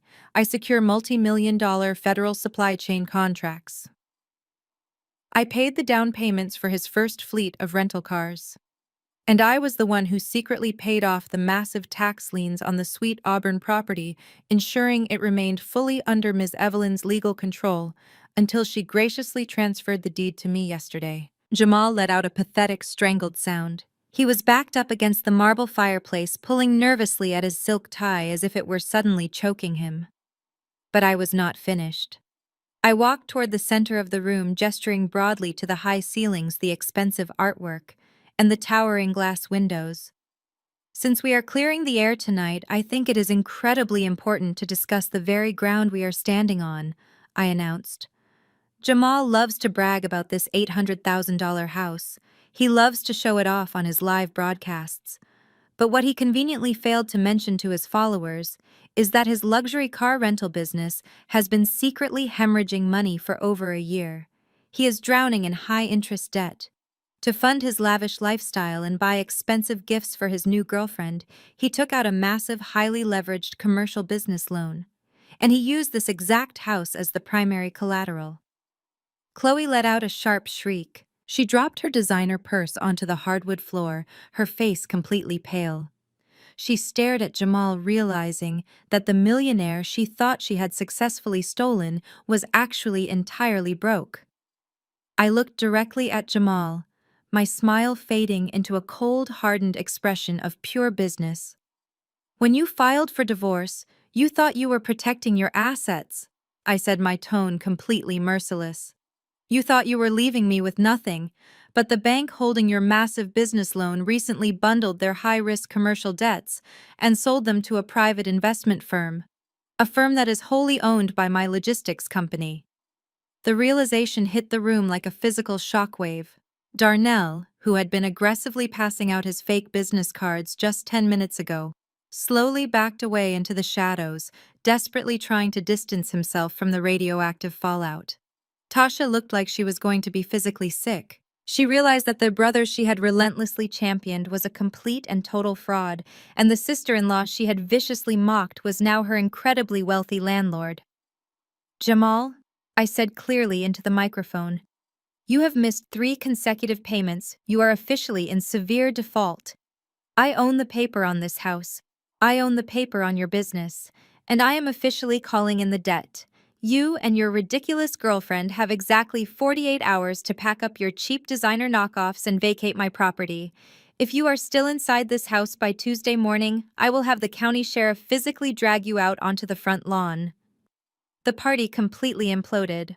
The church gossips began talking loudly, their voices overlapping in a frantic frenzy of scandalized whispers. The fraternity brothers aggressively set their champagne glasses down on the tables and began walking toward the exit, refusing to be associated with a man who had just been publicly humiliated and financially ruined by his ex-wife. Chloe completely lost her mind.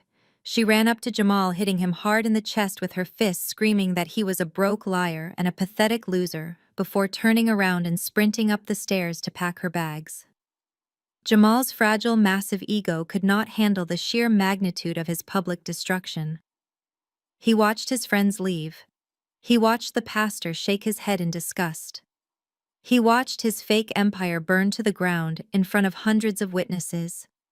Something dark and violent snapped inside his brain. He let out a furious animalistic roar and lunged across the living room directly at me. His hands were curled into tight fists, his face twisted in a mask of explosive rage. He intended to strike me, to physically punish me for stripping away his power. He never even made it halfway across the floor. Leon, my massive private security guard, moved with terrifying speed. He stepped smoothly in front of me, intercepting Jamal's aggressive charge. Leon grabbed Jamal by the lapels of his custom suit, lifted him slightly off the ground, and slammed him violently into the nearest drywall. The heavy impact cracked the expensive plaster and sent a large framed photograph of Jamal crashing to the floor, the glass shattering into hundreds of jagged pieces. Leon pinned him firmly against the wall, his massive forearm pressing heavily against Jamal's chest, completely neutralizing the threat in less than 3 seconds. Jamal struggled uselessly against Leon's iron grip. His expensive suit was wrinkled and covered in white plaster dust. His face was red, tears of absolute humiliation and pure rage streaming down his cheeks. He glared at me over Leon's thick arm, his chest heaving as he desperately gasped for air. He realized he had absolutely no money, no house, no business, and no respect left in the entire city. But his toxic, deeply malicious nature refused to let him surrender completely. He needed to inflict one final wound. "You think you won?" Jamal screamed, his voice cracking and echoing through the rapidly emptying living room. "You can take the money, you can take the business, you can take this damn house, but you will never see Zuri again. I have primary custody, Maya. I am her legal guardian, and I swear to God, I will move her across the country and teach her to hate your guts for the rest of her miserable life." I did not flinch at his desperate, venomous threat. I simply looked at him pinned against the cracked drywall like a helpless insect and offered him a slow, chilling smile. "You can certainly try, Jamal," I replied, my voice completely steady. "But you are going to need a lot of money to move across the country. And as of right now, you do not even have enough credit left to buy a bus ticket." I signaled to Leon. He effortlessly released his iron grip, letting Jamal slide down the wall and slump onto the expensive hardwood floor. I turned around, grasped the handles of Ms. Evelyn's wheelchair, and pushed her calmly out of the massive front doors. We descended the front steps and climbed into the waiting, air-conditioned comfort of my private SUV. As the driver pulled away from the curb, leaving the ruined remains of my ex-husband's life in the rearview mirror, I knew the most critical phase of my plan was about to unfold inside that house. The aftermath of my dramatic departure was swift and brutal. Within 20 minutes, the sprawling $800,000 house was completely abandoned by every single guest. The caterers hastily packed up their silver trays, demanding cash payment that Jamal could not provide, before angrily driving off. The DJ dismantled his equipment in absolute silence. Even Tasha and Darnell slipped out through the back patio door, too cowardly to face Jamal after his humiliating public exposure. The loud, obnoxious hip-hop music was replaced by a heavy, suffocating silence. The flashing purple and gold strobe lights had been unplugged, leaving the massive living room bathed in the harsh, unforgiving glare of the overhead lights. Plaster dust settled over the ruined ice sculpture, which was rapidly melting onto the floor. Jamal remained slumped against the wall for a long time. His mind was racing frantically, trying to find a loophole, a hidden account, or some imaginary lifeline. He pulled out his smartphone and aggressively dialed the automated number for his primary business credit card. He typed in his account number with trembling fingers, praying he had enough available credit to hire a vicious divorce attorney to fight me. The automated voice delivered the crushing blow. His account was completely frozen. He tried his personal gold card. Frozen.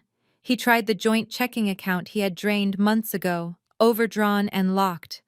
My logistics company had officially assumed control of his debt, and I had instructed my financial team to immediately freeze every single line of credit attached to his name the absolute second the contract was signed. He was entirely, undeniably broke. Upstairs, the heavy thud of suitcases hitting the floor echoed down the hallway. Chloe was in a state of absolute unhinged panic. She had sprinted into the master bedroom, thrown open her massive walk-in closet, and began frantically stuffing her expensive designer dresses, shoes, and handbags into her expensive luggage. She did not care about folding anything. She only cared about salvaging whatever items she could potentially pawn or sell to maintain her illusion of wealth. She realized with terrifying clarity that the endless money stream had completely dried up. She was not going to be the wife of a $20 million real estate mogul. She was about to be completely homeless, tethered to a man who possessed nothing but staggering debt and an impending eviction notice. She dragged 2 massive suitcases out of the bedroom and managed to haul them down the grand staircase, the heavy wheels bumping loudly against the wooden steps. She found Jamal sitting on the expensive living room sofa. He had not started packing. He had not formulated a plan. Instead, he had grabbed a half-empty bottle of vintage champagne left behind by the caterers and was drinking it straight from the neck. His tie was undone. His expensive suit jacket was thrown carelessly on the floor, and his eyes were glazed over with a pathetic mixture of severe depression and heavy intoxication. Chloe kicked his leg hard with the pointed toe of her designer shoe. "Get up!" she screamed, her voice shrill and echoing in the empty house. "We have to leave." She said she was going to call an expensive car service to take her to a luxury hotel downtown. Jamal let out a dark, bitter laugh, taking another long swallow of the warm champagne. "Call them," with what he slurred, staring blankly at the melted ice sculpture. "The cards are blocked. All of them. Maya took everything. We have no money. We have nowhere to go." Chloe's face contorted in absolute horror. The reality of her situation finally crashed down upon her. She was trapped. Her rage, initially directed at Jamal's massive financial failure, suddenly boiled over into a violent, uncontrollable frenzy. She needed an outlet for her explosive anger. She needed someone smaller and weaker to punish for her ruined life. At that exact moment, Zuri walked timidly out of the kitchen hallway. She was wearing her soft pink pajamas, clutching her favorite stuffed bear. The loud yelling and the chaotic noise of the party ending had kept her awake. She rubbed her sleepy eyes and looked at the mess in the living room. She took a step toward the sofa, her small voice cutting through the heavy tension. "Daddy," she asked softly, "I am hungry. Can I have a snack?" It was a completely innocent request, but to Chloe, it was the absolute breaking point. The sight of my daughter, the living, breathing reminder of the woman who had just publicly destroyed her entire world, pushed Chloe straight over the edge. She dropped the handle of her heavy suitcase and stormed aggressively across the living room. Jamal did not even look up. He took another deep drink from his bottle, entirely ignoring his daughter's presence and the violently angry woman marching toward her. Chloe reached Zuri in 3 long strides. Before Zuri could even register the danger, Chloe's hand shot out and grabbed my daughter violently by her upper arm. Her long, manicured acrylic nails dug sharply into Zuri's soft skin.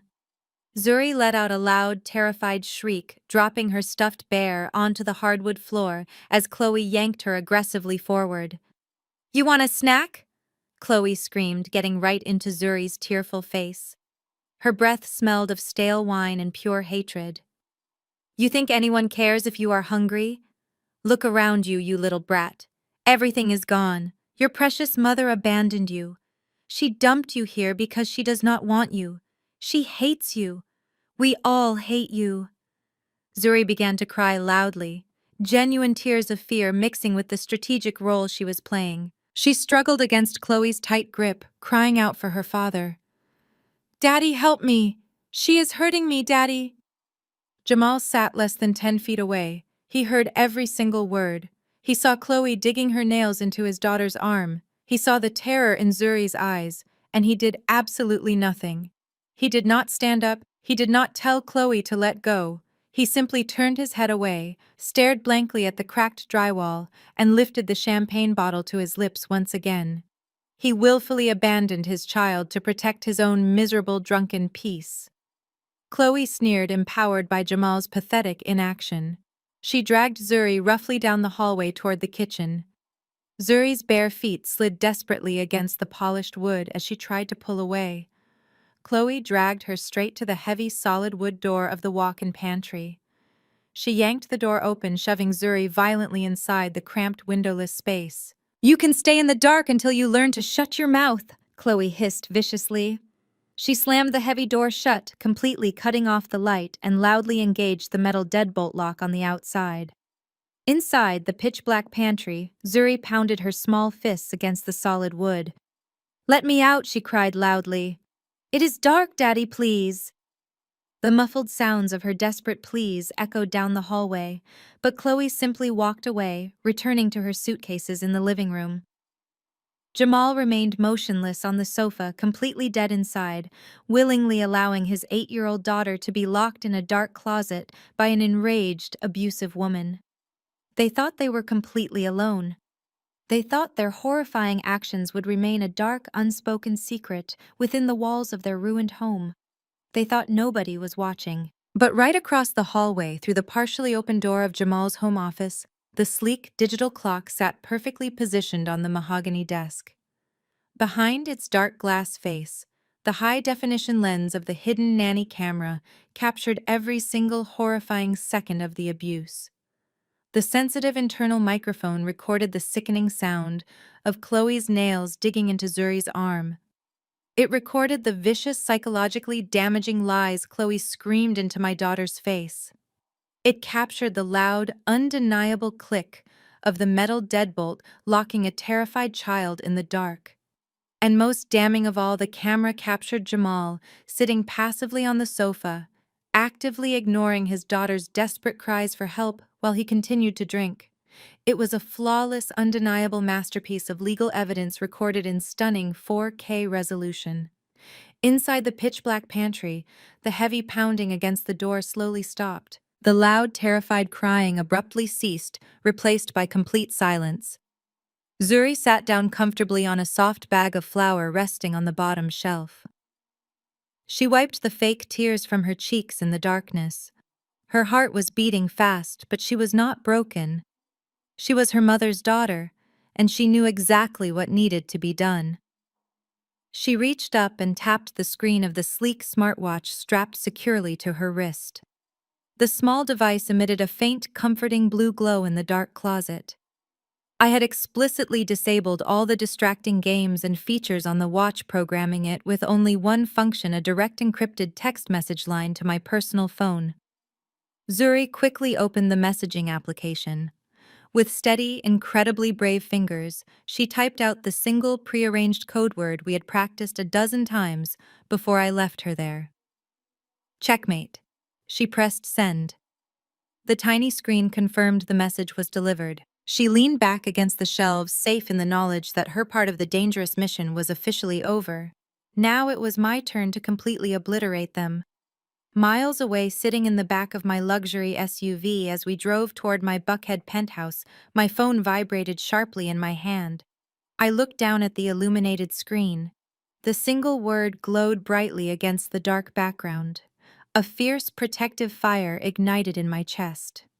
I immediately forwarded the live cloud server link containing the horrifying 4K video footage directly to my senior legal team. I told my driver to turn the vehicle around immediately. We were not going home. We were going straight to the police station. While my legal team aggressively filed the emergency child endangerment warrants with the police department that night, ensuring Jamal would be completely trapped by the time the family court judge opened their doors, my financial team was already executing the next devastating phase of my plan. I did not just want Jamal to lose his wealth.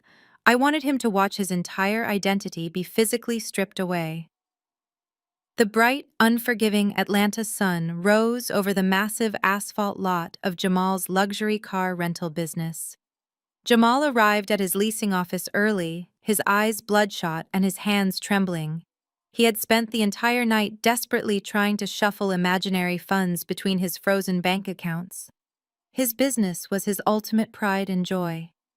It was the physical manifestation of the fake success he paraded online. Parked in perfect gleaming rows across the lot were the pristine Mercedes SUVs, Range Rovers, and customized Bentleys he rented out to local rappers, athletes, and wannabe social media influencers.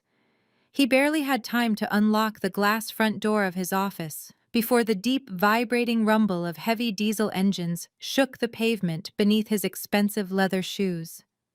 A massive, highly coordinated convoy of heavy-duty tow trucks and extended flatbeds rolled aggressively onto the private lot. They moved with military precision, immediately blocking the front gates and the rear exits so nothing could escape. Men wearing high-visibility vests stepped out of the heavy trucks carrying thick metal chains and electronic clipboards. Jamal sprinted out of his office, his face flushed with panic. He shouted at the lead dispatcher, aggressively demanding that they get their trucks off his private property immediately. The dispatcher, a burly man who had dealt with hundreds of fake millionaires, completely ignored Jamal's screaming. He calmly pulled a thick stack of legal repossession orders from his clipboard and shoved them directly into Jamal's chest. Since my medical logistics company had officially acquired his toxic commercial debt, I was now his sole creditor. The terms of his original highly leveraged business loan were absolutely ironclad. 3 consecutive missed payments meant total immediate forfeiture of the secured collateral, and every single luxury vehicle sitting on that asphalt lot was legally listed as collateral. Jamal watched in sheer paralyzed horror as the repo men went to work. They did not care about the expensive custom rims or the pristine paint jobs. They quickly hooked heavy steel chains to the axles of the shiny vehicles and aggressively winched them up onto the tilted flatbeds. The loud grinding sound of metal on metal echoed across the property. Jamal's 3 remaining employees walked out of the leasing office holding their morning coffee cups and watched their arrogant boss lose his entire empire in a matter of minutes. Jamal frantically dialed his bank, his lawyers, and his fraternity brothers, but every single call went straight to voicemail. Nobody wanted anything to do with a man who had been publicly destroyed. Even the flashy $200,000 white sports car he had proudly purchased for Chloe just the day before was loaded onto a tow truck. The exotic car dealership had instantly canceled the financing agreement the moment they realized his credit was entirely frozen. Within 1 hour, the massive, bustling luxury car lot was reduced to an empty, oil-stained patch of black asphalt. His employees packed their personal belongings, threw their office keys onto the empty receptionist's desk, and walked off the property without saying a single word to him. Jamal was left standing completely alone in the morning heat. He had to endure the ultimate crushing humiliation of opening a rideshare application on his phone and waiting 20 minutes for a battered economy sedan to drive him back to his own house. When the cheap rideshare finally dropped him off at the end of his sprawling suburban driveway, Jamal felt physically sick. He walked slowly up the front steps, the heavy wooden door feeling like the entrance to a tomb. The house was suffocatingly quiet. He walked into the grand foyer and stopped dead in his tracks. Chloe was standing by the front door. She had lined up all 6 of her massive overstuffed designer suitcases perfectly in a row. She was wearing her large dark sunglasses indoors and was furiously typing on her smartphone, waiting for her own luxury black car service to arrive. Jamal's massive ego completely shattered. The arrogant king of Atlanta suddenly morphed into a pathetic, desperate beggar. He dropped to his knees right there on the expensive hardwood floor. He reached out and grabbed the hem of Chloe's expensive designer jacket, begging her not to leave him. He pleaded with her, his voice cracking with genuine panic. He promised her that he could fix the massive financial disaster. He swore that he still had one ultimate trump card left to play. He desperately explained that he still held primary legal custody of Zuri and that he was going to hire a ruthless, aggressive family court lawyer to sue me for massive amounts of monthly child support. He promised Chloe they could still live a rich, luxurious life off my hard-earned money. Chloe looked down at him with absolute unmasked disgust. She violently yanked her jacket out of his desperate grip, taking a step back, as if his sudden poverty was a contagious disease. She let out a cold, sharp laugh that echoed cruelly through the empty foyer. "You are completely delusional, Jamal," she sneered, her voice dripping with venom. "I signed up for a millionaire. I signed up for private jets, expensive shopping sprees, and luxury vacations. I did not sign up for a broke, pathetic loser with a bratty kid who ruins my shoes and cries all night long." She looked around the massive house, shaking her head in sheer contempt. "You do not even own this house anymore," she yelled, pointing at the expensive crystal chandelier above them. "Your ex-wife owns it. Your ex-wife owns your business. She owns your entire life. You are a complete fraud, and I am not spending another second in this miserable place." Outside, a sleek black car pulled into the driveway and honked its horn loudly. Chloe grabbed the handles of her 2 heaviest suitcases. She did not look back at Jamal. She dragged her bags out the front door, the heavy wheels bumping aggressively over the threshold. She climbed into the back seat of the car, slammed the door shut, and drove away, leaving Jamal completely abandoned in the echoing silence of his ruined reality. Jamal slowly picked himself up off the hardwood floor. His breathing became incredibly shallow, his chest tight with a rising, suffocating panic. He walked like a zombie down the hallway and stepped into his dark, quiet home office. He slumped heavily into his expensive leather chair and stared blankly across the mahogany desk. He looked directly at the sleek digital clock sitting perfectly on the edge of the wood, completely unaware that the high-definition lens hidden behind the glass was still silently recording his total psychological collapse. Sitting in the agonizing silence, the thick fog of his blinding arrogance finally began to lift. It was replaced by a crushing, terrifying clarity. The puzzle pieces of the last week violently snapped into place inside his mind. He replayed the day in the lawyer's office. He remembered how easily I had surrendered the massive house and the profitable business. He remembered how eagerly I had offered to take his disabled mother off his hands for a miserable $5,000 check. He remembered the exact timing of Mr. Sterling arriving at his party, right when his ego was inflated to its absolute maximum capacity. Jamal finally understood the horrifying truth. I had never surrendered to him. I had masterfully orchestrated his entire downfall from the very beginning. I had handed him just enough rope to hang himself in front of the entire city. I had used his own blinding greed, his deep vanity, and his toxic cruelty as the exact weapons to destroy him. He realized that I had strategically bought his debt, secured the $20 million property, and isolated him from his entire social circle with terrifying surgical precision. He was completely trapped in a web of my design, and he had no one to blame but himself. But even in the face of total undeniable defeat, Jamal's deeply toxic nature refused to completely surrender. His survival instinct kicked in, fueled by a dark, vindictive need to inflict pain on me. He fixated entirely on the one remaining asset he believed he still controlled: his daughter. He knew that dragging me into a brutal, highly publicized family court battle over Zuri's custody was his absolute last chance to extract money from my new empire. He needed a vicious lawyer to file the paperwork immediately.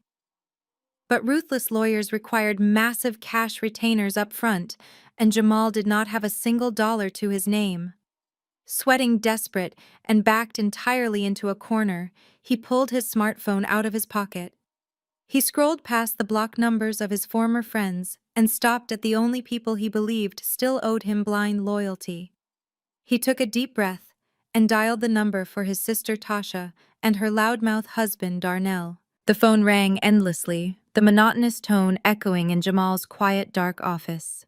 Tasha did not pick up. Darnell did not pick up.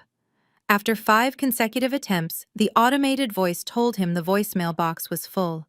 Jamal threw his phone across the mahogany desk. He knew they were screening his calls. They had witnessed his spectacular public humiliation the night before, and in their deeply superficial world, failure was a highly contagious disease. But Jamal was desperate. He was backed into a corner with absolutely zero options, and his twisted mind was entirely fixated on his last remaining asset. He needed capital to hire a ruthless family court attorney. He needed to formally secure his primary custody of Zuri so he could drag me into court and legally extort tens of thousands of dollars a month in child support from my new $20 million fortune. He could not wait for them to eventually answer his calls. He had to confront them face to face. With his luxury cars repossessed and his credit cards frozen, Jamal was forced to do something he had not done in over a decade. He walked out of his sprawling suburban neighborhood, his expensive leather shoes scuffing against the pavement, and waited at a public transit stop. The humid Atlanta heat beat down on his shoulders, soaking his wrinkled designer shirt in sweat. When the city bus finally arrived, he had to use the loose coin change he scraped from the bottom of his desk drawer just to pay the fare. He sat in the very back row, surrounded by the exact working-class people he had spent his entire adult life mocking on his social media broadcasts. He stared out the scratched window, aggressively rehearsing the desperate business pitch he was about to deliver to his sister. An hour later, Jamal walked up the outdoor stairwell of Tasha's mid-tier apartment complex. It was a decent building, but light years away from the sprawling mansions they both pretended to own. He banged his fist heavily against her front door. He knocked continuously, refusing to leave until he heard the deadbolt slide back. The door cracked open and Darnell peered out. His eyes narrowed instantly. He did not open the door wider to let Jamal inside. He stood firmly in the doorway, his body physically blocking the entrance. "What do you want?" Jamal Darnell asked, his voice entirely devoid of the loud, fake camaraderie he had displayed just 24 hours earlier at the catered party. "I need to speak to my sister," Jamal said, his voice raspy and desperate. "Tell her to come to the door right now. It is an absolute emergency." Tasha appeared behind her husband, pushing the door open a few more inches. She was not wearing her cheap designer knockoffs today.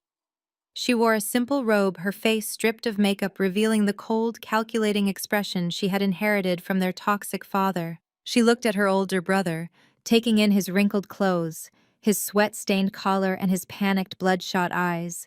She did not offer him a warm greeting. She did not ask if he was okay. She simply crossed her arms over her chest and stared at him like he was a complete stranger begging for spare change. "Tasha, you have to help me," Jamal pleaded, his hands shaking as he gripped the doorframe. "Maya completely blindsided me. She stole the property. She stole the business. But it is not over. I still have the ultimate leverage. I have primary legal custody of Zuri. Maya is worth over $20 million right now. If I retain a top-tier family lawyer by tomorrow morning, I can file an emergency motion for child support. The judge will award me at least $50,000 a month to maintain the child's standard of living. I just need a loan. I need $20,000 in cash today to pay the legal retainer. When the child support checks start rolling in, I will pay you back double. We can all be rich again, I promise you." Jamal waited for his sister's eyes to light up with greed. He expected her to immediately run to her bedroom, unlock her safe, and hand over the emergency cash she hoarded. Instead, Tasha just stared at him with an expression of pure, unadulterated disgust. She let out a harsh, mocking laugh that cut Jamal deeper than any knife. "Are you completely out of your mind?" she asked, stepping closer to the screen door. "You want me to give you $20,000? I do not have $20,000, Jamal. Everything Darnell and I have is tied up in credit card debt. Debt that we took on trying to keep up with your fake, pathetic lifestyle." Jamal's face fell. "But you are family," he begged, his voice cracking. "You are my own flesh and blood. You have to stand by me." "Family." Tasha spat the word out like it was poison. "Do not stand on my porch and preach to me about family. You lost the $800,000 house, you lost the luxury car fleet, and you handed a $20 million real estate empire directly to the woman you spent 8 years treating like absolute garbage. You are not a businessman, Jamal. You are a massive walking liability." Darnell nodded in agreement, puffing out his chest. "You heard her, man. You are toxic right now. Maya is a billionaire in the making, and she has elite private security. We are not getting caught in the crossfire of your messy divorce. You need to get off our property before I call the building manager and have you formally trespassed." Jamal stared at his younger sister, the golden child he had always protected and funded. "You are turning your back on me?" he asked, a tear of genuine shock escaping his eye. "After everything I bought for you, after every dinner I paid for, you paid for those things so you could feel superior," Tasha replied coldly. "You bought our loyalty when it was convenient for your ego. But your money is completely gone now. And without your money, Jamal, you are absolutely nothing. Do not ever come to this apartment again." Tasha stepped back and slammed the heavy door directly in his face. The loud click of the deadbolt locking echoed sharply in the humid afternoon air. Jamal stood completely frozen on the concrete walkway. The reality of her vicious words sank into his skin like freezing water. He slowly turned around and walked back down the stairs, his mind entirely blank. During the long, agonizing bus ride back to the suburbs, the absolute darkest realization of Jamal's entire life finally washed over him. He sat in the back of the rattling transit bus, staring at his empty hands. His sister had just ruthlessly discarded him, the exact same way he had discarded me. He finally understood the deeply poisonous nature of his own family. They were raised to view love as a strict financial transaction. Their affection was entirely conditional, based purely on status appearances and the material items they could extract from one another. Tasha did not love him. Darnell did not love him. His fraternity brothers did not love him. Chloe did not love him. They only loved what his credit limit could provide for them. As the bus bounced over the uneven pavement, a suffocating wave of profound regret crushed Jamal's chest. He thought about the woman he had wheeled into the lawyer's office just a few days ago. He thought about Ms. Evelyn. He remembered being a little boy, scraping his knee on the sidewalk, and his mother gently bandaging his leg while baking peach cobbler in their tiny, cramped kitchen. He remembered how she worked double shifts at the hospital just to buy him his first tailored suit for his high school graduation. She had never asked him for a massive house or a luxury car. She only ever asked for his time and his basic respect. Ms. Evelyn was the only human being on the entire planet who had ever loved Jamal unconditionally. Her love was not based on his bank account, his job title, or his social media following. She loved him simply because he was her son. And what had he done in return? He had stolen her meager social security checks to buy cheap jewelry for an influencer who abandoned him at the first sign of trouble. He had publicly degraded her. He had called her a financial burden. He had literally sold the only source of pure, unconditional love in his miserable life to his ex-wife for a $5,000 check. A check that was currently ruined, soaked in cheap champagne on his ruined living room floor. He had traded absolute loyalty for a worthless illusion. He was completely, undeniably alone in the world entirely by his own design. The sun was beginning to set by the time Jamal finally walked up his long driveway. The sprawling suburban house was completely dark. The power company, noticing the severe default on his commercial accounts, had remotely deactivated the electricity grid to the property. The massive structure looked like a hollow, terrifying shell. Jamal unlocked the front door and stepped into the heavy, suffocating heat of the UN air-conditioned foyer. The silence in the house was absolutely deafening.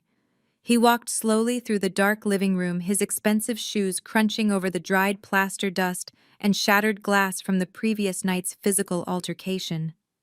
He was so consumed by his own monumental grief and self-pity that he had completely forgotten about the events of the previous evening. He had forgotten about the screaming match. He had forgotten about Chloe packing her bags. And most horrifyingly, he had forgotten about his 8-year-old daughter. Jamal collapsed heavily onto the living room sofa, burying his face in his hands. He wanted to sleep. He wanted to close his eyes and wake up from this endless nightmare. But as he sat in the suffocating darkness, a sound drifted through the quiet house. It was faint at first, echoing from the hallway near the kitchen. Jamal lifted his head, his heart pounding in his chest. It was a harsh, wet, rattling sound. It was the sound of a child coughing. Jamal stood up, his legs shaking, and walked slowly toward the sound. The coughing grew louder and more violent as he approached the kitchen. It was coming directly from behind the heavy wooden door of the walk-in pantry. The exact door Chloe had slammed shut and deadbolted the night before. Jamal's blood ran completely cold. He reached out with trembling fingers and flipped the heavy metal lock. He pulled the pantry door open, the hinges creaking loudly in the dark house. Zuri was lying on the cold tile floor, curled tightly into a small ball. She was clutching her stuffed bear, shivering violently despite the oppressive summer heat trapped inside the house. Her breathing was incredibly shallow, interrupted by deep, painful hacking coughs that shook her entire tiny frame. Jamal dropped to his knees and reached out to touch her forehead. Her skin was burning hot, radiating a terrifying, unnatural heat. She had a massive, dangerous fever. "Daddy," Zuri whispered, her voice incredibly weak and hoarse. "My chest hurts." Jamal scooped his daughter up into his arms, feeling the terrifying fragility of her small body. Panic, pure and unadulterated, finally shattered his selfish haze. He needed to call an ambulance. He needed to drive her to the emergency room. But his cars were gone. His phone battery was completely dead. His credit cards were frozen, and his health insurance had lapsed months ago. He was trapped in the dark with a severely sick child, entirely stripped of the resources he needed to save her. Jamal carried Zuri into the living room, laying her gently on the sofa. He ran to the kitchen, frantically turning the faucet, but even the municipal water supply had been shut off due to non-payment. He had absolutely nothing to give her. No medicine, no cool water, no transportation, and no money. He fell to his knees beside the sofa, gripping his hair in absolute despair. The reality of his complete failure as a father, a son, and a man crashed down upon him. He had spent his entire life obsessing over his public image, completely neglecting the fundamental responsibilities of providing actual care and protection for his family. And now his innocent daughter was paying the ultimate terrifying price for his overwhelming arrogance. He was entirely out of options. There was only one person left in the entire world with the power and the resources to save Zuri. He knew exactly what he had to do, even though it meant swallowing the very last shred of his shattered pride. Jamal carefully wrapped Zuri in the thickest blanket he could find in the dark, sweltering house. Her small body was trembling violently, her teeth chattering despite the oppressive heat radiating from her skin. He scooped her up, his muscles aching from the sheer panic coursing through his veins, and sprinted out the front door. The heavy oak door slammed shut behind him, locking him out of the empty fortress of his own making. He stood on his manicured lawn, staring at the empty driveway where his luxury vehicles used to sit. He had no car. His phone battery was flashing a critical red warning. He had absolutely no money to summon another rideshare. He looked wildly up and down the quiet suburban street. The streetlights cast long, mocking shadows. Desperation completely overrode his massive ego. He ran across the pristine lawns, his expensive leather shoes, slipping on the damp grass directly toward the house of his next-door neighbor, Mr. Henderson. Just yesterday morning, Jamal had stood on his driveway and loudly mocked Mr. Henderson on his live broadcast, laughing at the older man for driving a 10-year-old sedan and working a blue-collar job. Now Jamal was violently pounding his fists against Mr. Henderson's front door, tears of sheer terror streaming down his face. When the door opened, Mr. Henderson looked at Jamal with a mixture of shock and deep suspicion. Jamal did not try to act tough. He did not try to spin a lie. He held out his burning, shivering daughter and begged the man for a ride to the emergency room. He completely humiliated himself, sobbing on the front porch of a man he had viciously belittled.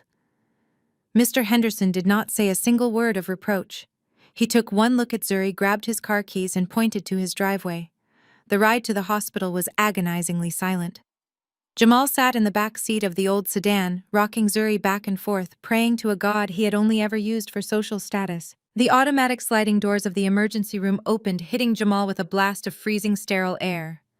The waiting room was a chaotic sea of misery. Fluorescent lights buzzed harshly overhead, illuminating rows of hard plastic chairs filled with sick, exhausted people. The smell of strong bleach and stale coffee made his stomach churn. Jamal rushed straight to the triage desk, bypassing the long line of waiting patients. He practically slammed his daughter onto the examination table, shouting for a doctor. The triage nurse was a seasoned professional who did not tolerate entitlement. She calmly took Zuri's vitals, her expression tightening when she read the incredibly high temperature on the thermometer. She immediately flagged Zuri for urgent care, instructing a massive orderly to carry the shivering child into a back examination room. Jamal tried to follow them, desperate to stay by his daughter's side, but a strict administrative clerk stepped directly into his path, holding a heavy clipboard. "Sir, you need to complete the registration and verify your insurance coverage before you can proceed to the treatment area." The clerk said, her voice entirely devoid of emotion. She pointed to a small cubicle enclosed by thick safety glass. Jamal frantically dug through his wallet, his hands shaking violently as he pulled out his premium health insurance card. He slapped the plastic card down on the counter. "Do whatever you have to do," he snapped, a brief flash of his old arrogance returning. "I have top-tier coverage. Just get my daughter a private room and the best pediatric specialist in this entire building." The clerk slid the card through her keyboard reader. She typed for a few agonizing seconds, her eyes scanning the bright computer monitor. She stopped typing, frowned, and ran the card a second time. She looked up at Jamal, sliding the plastic card back under the glass partition. "I am sorry, sir, but this policy is inactive," she stated plainly. "The system shows your coverage was officially terminated exactly 2 months ago due to severe non-payment of your monthly premiums." Jamal froze. The harsh fluorescent lights seemed to blind him. "Terminated," he repeated, his voice barely a whisper. "That is impossible. Check it again. I pay for the best family plan in the state." The clerk turned her monitor so he could see the glaring red letters flashing across the screen. "You missed 3 consecutive billing cycles, Mr. Davis," she explained coldly. "Your insurance provider sent multiple warning notices to your registered address. You currently have absolutely zero health coverage for yourself or your dependent." A sickening wave of nausea crashed over Jamal. His mind raced back exactly 2 months ago. He remembered receiving the urgent billing notices in the mail. He also remembered Chloe standing in his kitchen, whining relentlessly about a vintage diamond tennis bracelet she absolutely needed to wear to a trendy rooftop party. Instead of writing the check to secure his daughter's health and safety, Jamal had chosen to fund his girlfriend's insatiable vanity. He had literally traded his 8-year-old child's medical lifeline for a piece of shiny jewelry that Chloe had already packed away in her suitcase when she abandoned him.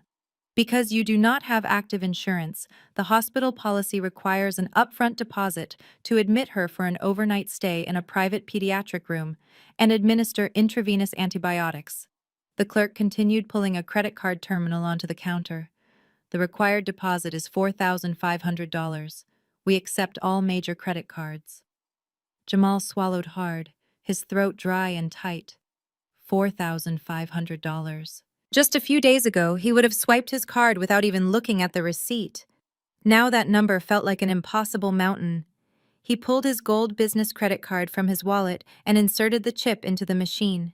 He held his breath, staring at the small digital screen. "Processing. Please wait." Declined.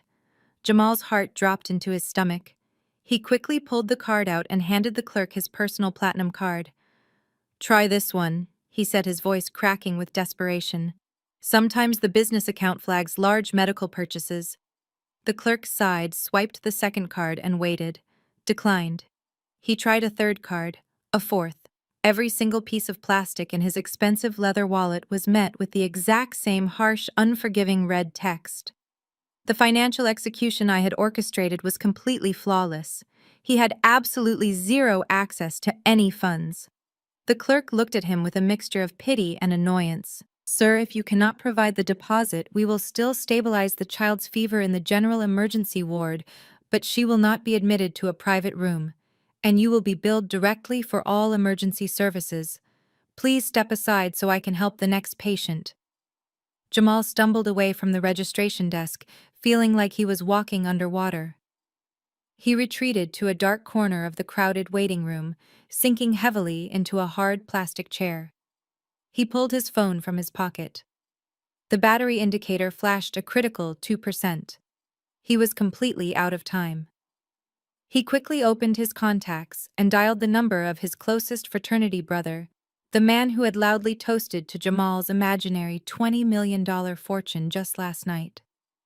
The line rang 4 times and went straight to a generic voicemail. Jamal dialed the next brother, then the next. He called the senior pastor of his church. He even called the arrogant men who used to rent his luxury cars. Every single call was ignored. The wealthy, well-connected men he had spent his entire adult life trying to impress had entirely erased him from their lives. They had watched his empire crumble, and they had collectively decided he was no longer worth their time. He was completely socially isolated, financially ruined, and terrifyingly alone. He sat in the loud, chaotic waiting room surrounded by strangers and completely broke down. Jamal Davis, the man who had proudly broadcasted his immense wealth to the entire city of Atlanta, buried his face in his trembling hands and wept uncontrollably. He cried for his lost business. He cried for his repossessed cars. But most of all, he cried because he finally realized what an absolute monster he had become. His massive, blinding ego had completely blinded him to what truly mattered. He had allowed his innocent daughter to be abused, neglected, and locked in a dark room by a woman who did not care if they lived or died. He had failed as a father in the most spectacular, unforgivable way possible. Through the swinging double doors of the treatment area, he heard the faint, painful sound of Zuri crying out for him. The sound ripped through his chest, destroying the very last shred of his toxic pride. He wiped his face with the back of his hand, his eyes burning with exhausted tears. He looked down at his phone. 1% battery remaining. He had exhausted every single option. He had begged his family, he had called his fake friends, and he had tried his worthless credit cards. There was only one person left in the entire world who had the power, the money, and the ruthless efficiency to save his daughter. It was the exact same woman he had spent the last 8 years trying to destroy. With shaking fingers, Jamal opened his encrypted contacts. He stared at my name on the glowing screen. Swallowing his pride felt like swallowing broken glass, but he pressed the green call button and lifted the phone to his ear. He closed his eyes, preparing to beg, preparing to surrender completely to my mercy. The phone did not even ring twice. "I am already here." My voice echoed clearly through the small speaker. The line immediately clicked dead. Jamal's phone screen faded to black, the battery finally dying completely. He sat frozen in the hard plastic chair, my calm, chilling words echoing in his mind. He slowly lowered the dead phone from his ear and opened his eyes. He turned his head toward the massive glass entrance of the emergency room. The automatic sliding doors parted with a soft mechanical hiss. The chaotic noise of the waiting room seemed to completely vanish as I walked through the entrance. I was no longer wearing the glamorous emerald gown from the party. I was dressed in a sharp-tailored black business suit, looking like a ruthless corporate assassin. My face was a mask of cold, unyielding determination. I did not look like a grieving mother or a panicked ex-wife. I looked like a woman who had come to collect a massive debt. Flanking me on either side were 3 people who made Jamal's blood run completely cold. To my right was Leon, my towering private security guard, his eyes constantly scanning the room for threats. To my left was the senior partner of the most aggressive, expensive family law firm in Atlanta, carrying a thick leather briefcase. And right behind me, wearing a perfectly pressed uniform, was a senior officer from the city police department, his hand resting casually near his duty belt. Jamal stared at me, his mouth completely dry. He realized in that exact second that he had not just called me for financial help. He had summoned his own executioner. I did not even look at him. I walked straight past his trembling body, my heels clicking sharply against the polished hospital floor, and directed my medical team to immediately take over Zuri's care. The hospital administrator, who had previously denied Jamal service, practically tripped over herself to assist my senior attorney. Within a matter of minutes, the massive financial deposit was cleared. Zuri was gently moved from the chaotic emergency room into a premium private pediatric suite. She was hooked up to intravenous fluids, given the strongest antibiotics available, and surrounded by the absolute best pediatric specialists in the entire city of Atlanta. I stood by her bedside holding her small, burning hand until her breathing finally steadied and she fell into a deep, peaceful sleep under the watchful eye of Ms. Evelyn. Once I knew my daughter was completely safe and protected, my lawyer walked back out to the waiting room. Jamal was still sitting in the hard plastic chair holding his dead smartphone. My lawyer handed the police officer the emergency court orders we had drafted on the way over. Jamal was not arrested that night, but the officer formally served him with a mandatory court summons. He was ordered to appear in family court at 8 o'clock the very next morning to answer for his severe negligence. The harsh fluorescent lights of the Fulton County Family Court were a stark, depressing contrast to the luxurious environments Jamal was used to. The courtroom was heavily paneled in dark wood, smelling of old paper and nervous sweat. I sat perfectly composed at the petitioner table. I wore a tailored navy blue suit, my hair pulled back into a sleek bun, flanked by 3 of the most expensive, aggressive family law attorneys in the state. Across the wide aisle, Jamal sat at the respondent table. He looked completely destroyed. He wore the exact same wrinkled, sweat-stained suit he had worn to the hospital the night before. He had not slept a single wink. His eyes were heavily bloodshot, and he kept nervously bouncing his leg up and down under the table. Because all of his bank accounts and credit cards were entirely frozen by my logistics company, he could not afford to hire a private attorney. Next to him sat a severely overworked, exhausted public defender, holding a thin manila folder containing the bare minimum details of the case. The judge, A stern, incredibly sharp woman with decades of experience dealing with deadbeat parents walked into the room and immediately called the emergency hearing to order. Jamal wasted absolutely no time. Before his public defender could even introduce himself, Jamal launched directly into his heavily rehearsed victim routine. He tried to turn on his old manipulative Southern charm, adopting a tone of deep fabricated sorrow. He stood up and swore under oath that he was a devoted, loving single father who had been completely blindsided by a vicious, jealous ex-wife. He looked directly at the judge and claimed that I had maliciously abandoned my only child in a petty fit of rage. He told the court that I had walked out on our marriage, leaving him to pick up the pieces and care for Zuri all by himself. He painted a ridiculous, entirely fictional picture of his fatherly devotion. He swore that the absolute second his daughter showed signs of a fever, he had sacrificed everything to rush her to the hospital. He conveniently left out the fact that his luxury cars were repossessed, his house was dark, and he lacked the basic funds or active health insurance to actually get her treated. He played the martyr flawlessly, presenting himself as the tragic victim of a ruthless financial takeover orchestrated by a bitter woman. Then the extortion attempt began. The public defender stood up, cleared his throat, and made his aggressive pitch to the judge. He argued that according to the initial temporary separation agreement Jamal and I had signed in the lawyer's office just days ago, Jamal held primary physical custody of the child. Therefore, the public defender argued I was legally obligated to maintain Zuri's standard of living regardless of Jamal's current financial disaster.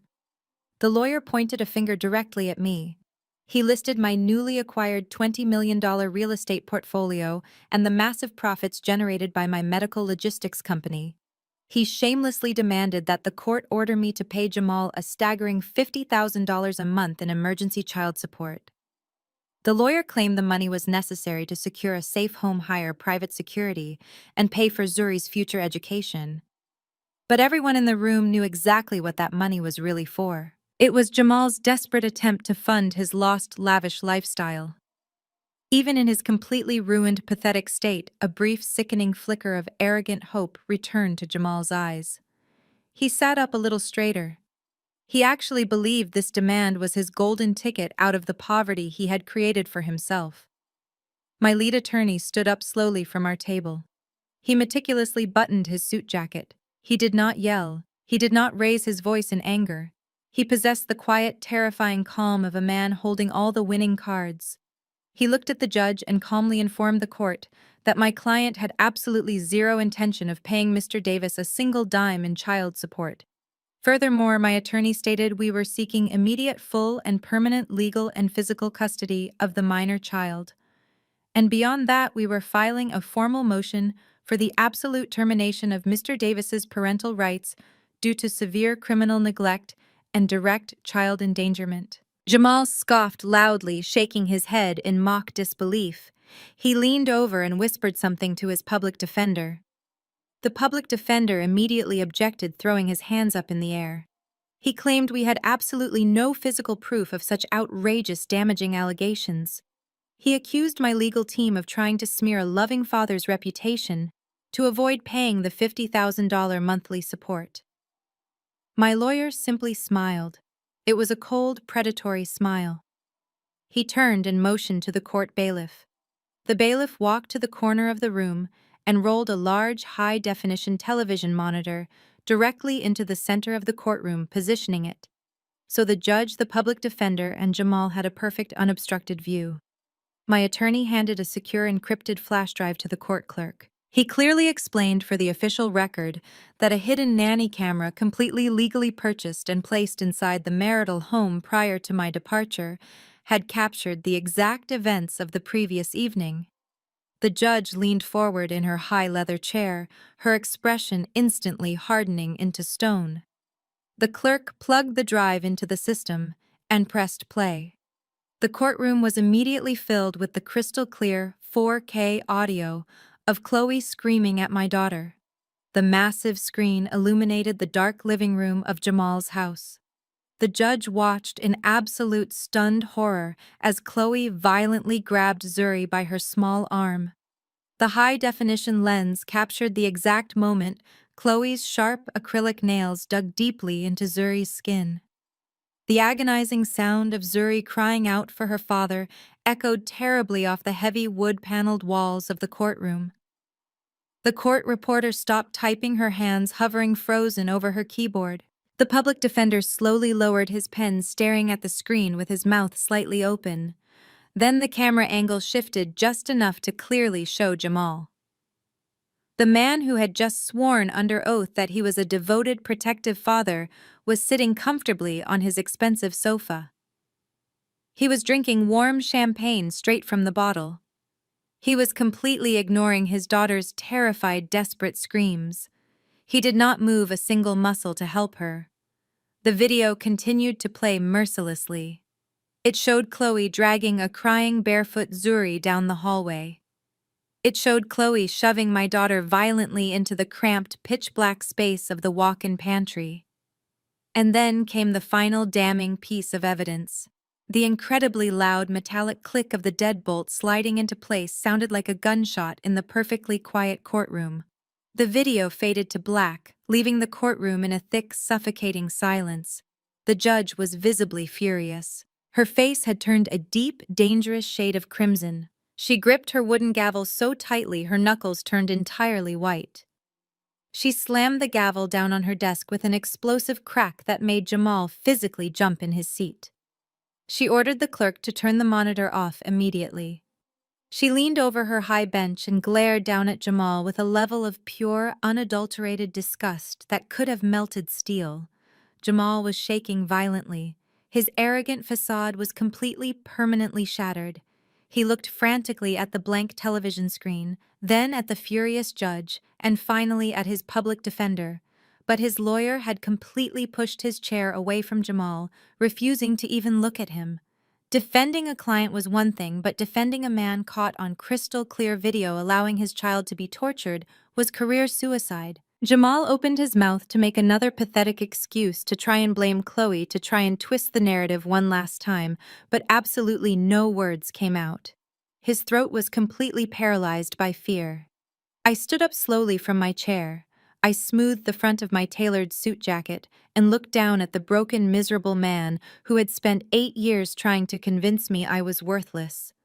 I made sure my voice was crystal clear, perfectly pitched, so the court reporter could transcribe every single syllable and entirely devoid of any human pity. "You thought I abandoned my daughter?" I asked, my voice slicing through the heavy silence of the room. I let the question hang in the air for a fraction of a second, watching the absolute terror completely consume Jamal's eyes. "I left her there just long enough for you to prove to the state of Georgia that you are unfit to be a father." The judge did not give Jamal a single second to respond to my statement. She leaned over her elevated bench, her eyes flashing with righteous fury. "Mr. Davis," she began, her voice ringing with absolute authority. "What I just witnessed on that screen is a textbook definition of severe child endangerment, criminal neglect, and abuse. You willfully allowed an innocent 8-year-old girl to be assaulted and locked in a dark room while you sat mere feet away consuming alcohol." She pointed her wooden gavel directly at his face. "I am fully prepared to instruct the bailiff to take you into custody right this very second. I will personally call the district attorney to press felony criminal charges against both you and your girlfriend. You will go to state prison, Mr. Davis." Jamal physically recoiled as if he had been struck.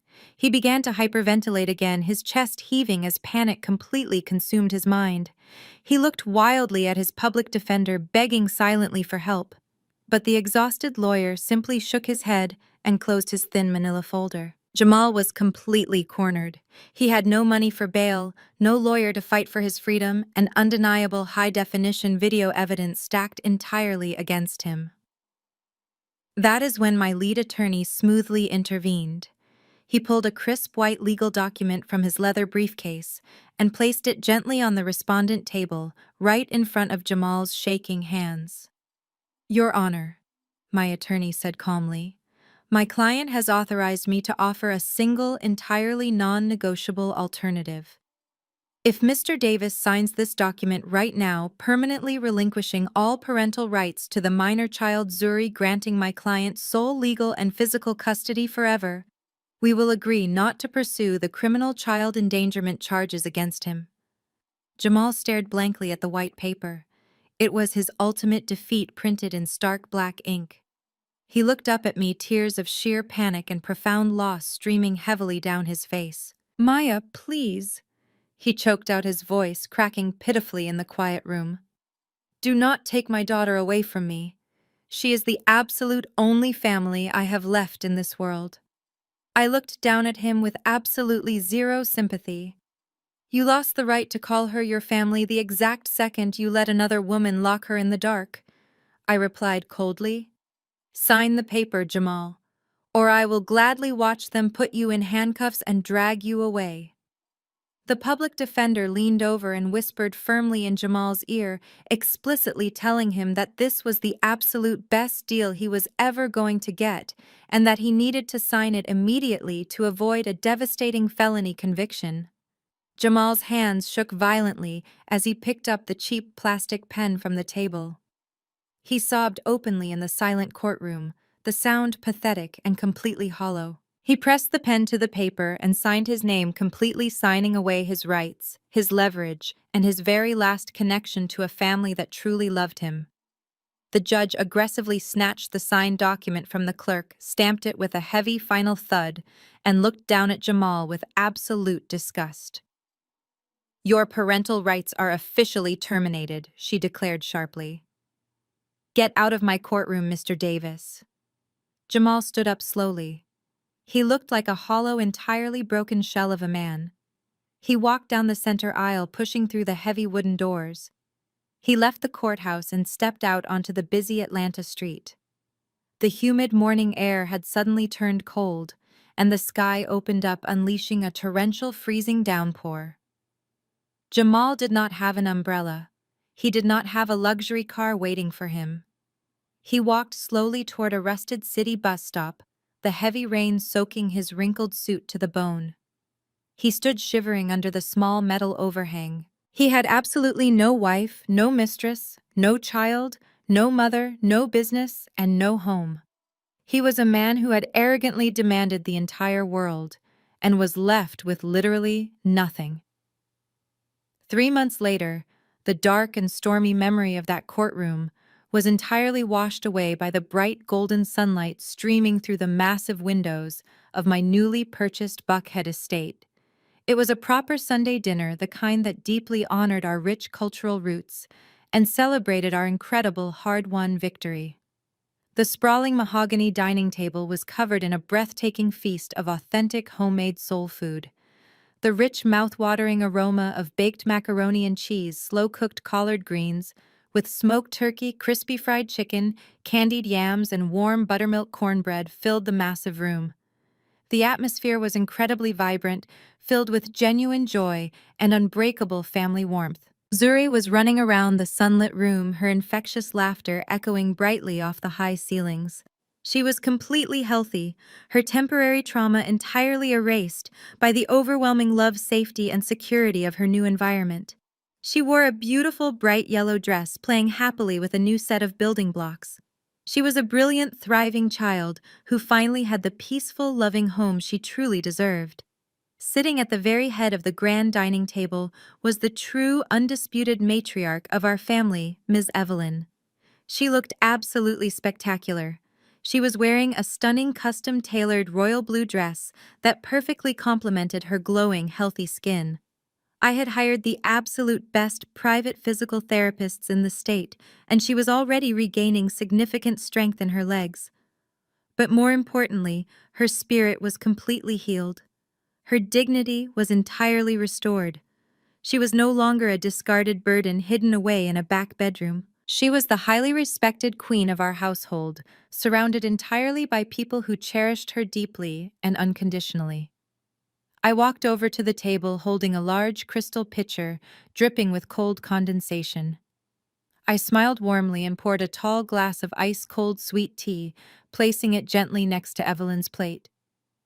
I picked up my own glass and raised it high into the air, looking at the beautiful, peaceful life we had successfully built from the dark ashes of Jamal's total destruction. Evelyn reached out and gently clinked her glass against mine. She looked at me, her eyes shining with profound wisdom and unconditional love. "Family is not about whose blood you share," she said softly, her voice carrying a deep, unshakable truth. "It is about who stays to help you clean up the mess." I smiled, taking a long, refreshing sip of my sweet tea. I looked at Zuri, then back to Evelyn, knowing that no matter what challenges came our way, we would never be broken again. Fade to black. The most powerful lesson from this story is that true family is defined by unconditional love and respect, not by blood or financial status. Jamal was completely blinded by his own arrogance and greed, throwing away the genuine loyalty of his mother and wife for a superficial illusion. He severely underestimated the quiet strength of the woman he mistreated, proving that true power does not need to boast. Ultimately, the story teaches us that treating people as disposable burdens will leave you entirely alone. We must value the people who stand by us during our hardest moments, because character and loyalty are the only currencies that truly last. If you have ever had to rebuild your life and protect your peace after someone underestimated your worth, please leave a comment below and hit that subscribe button for more empowering stories.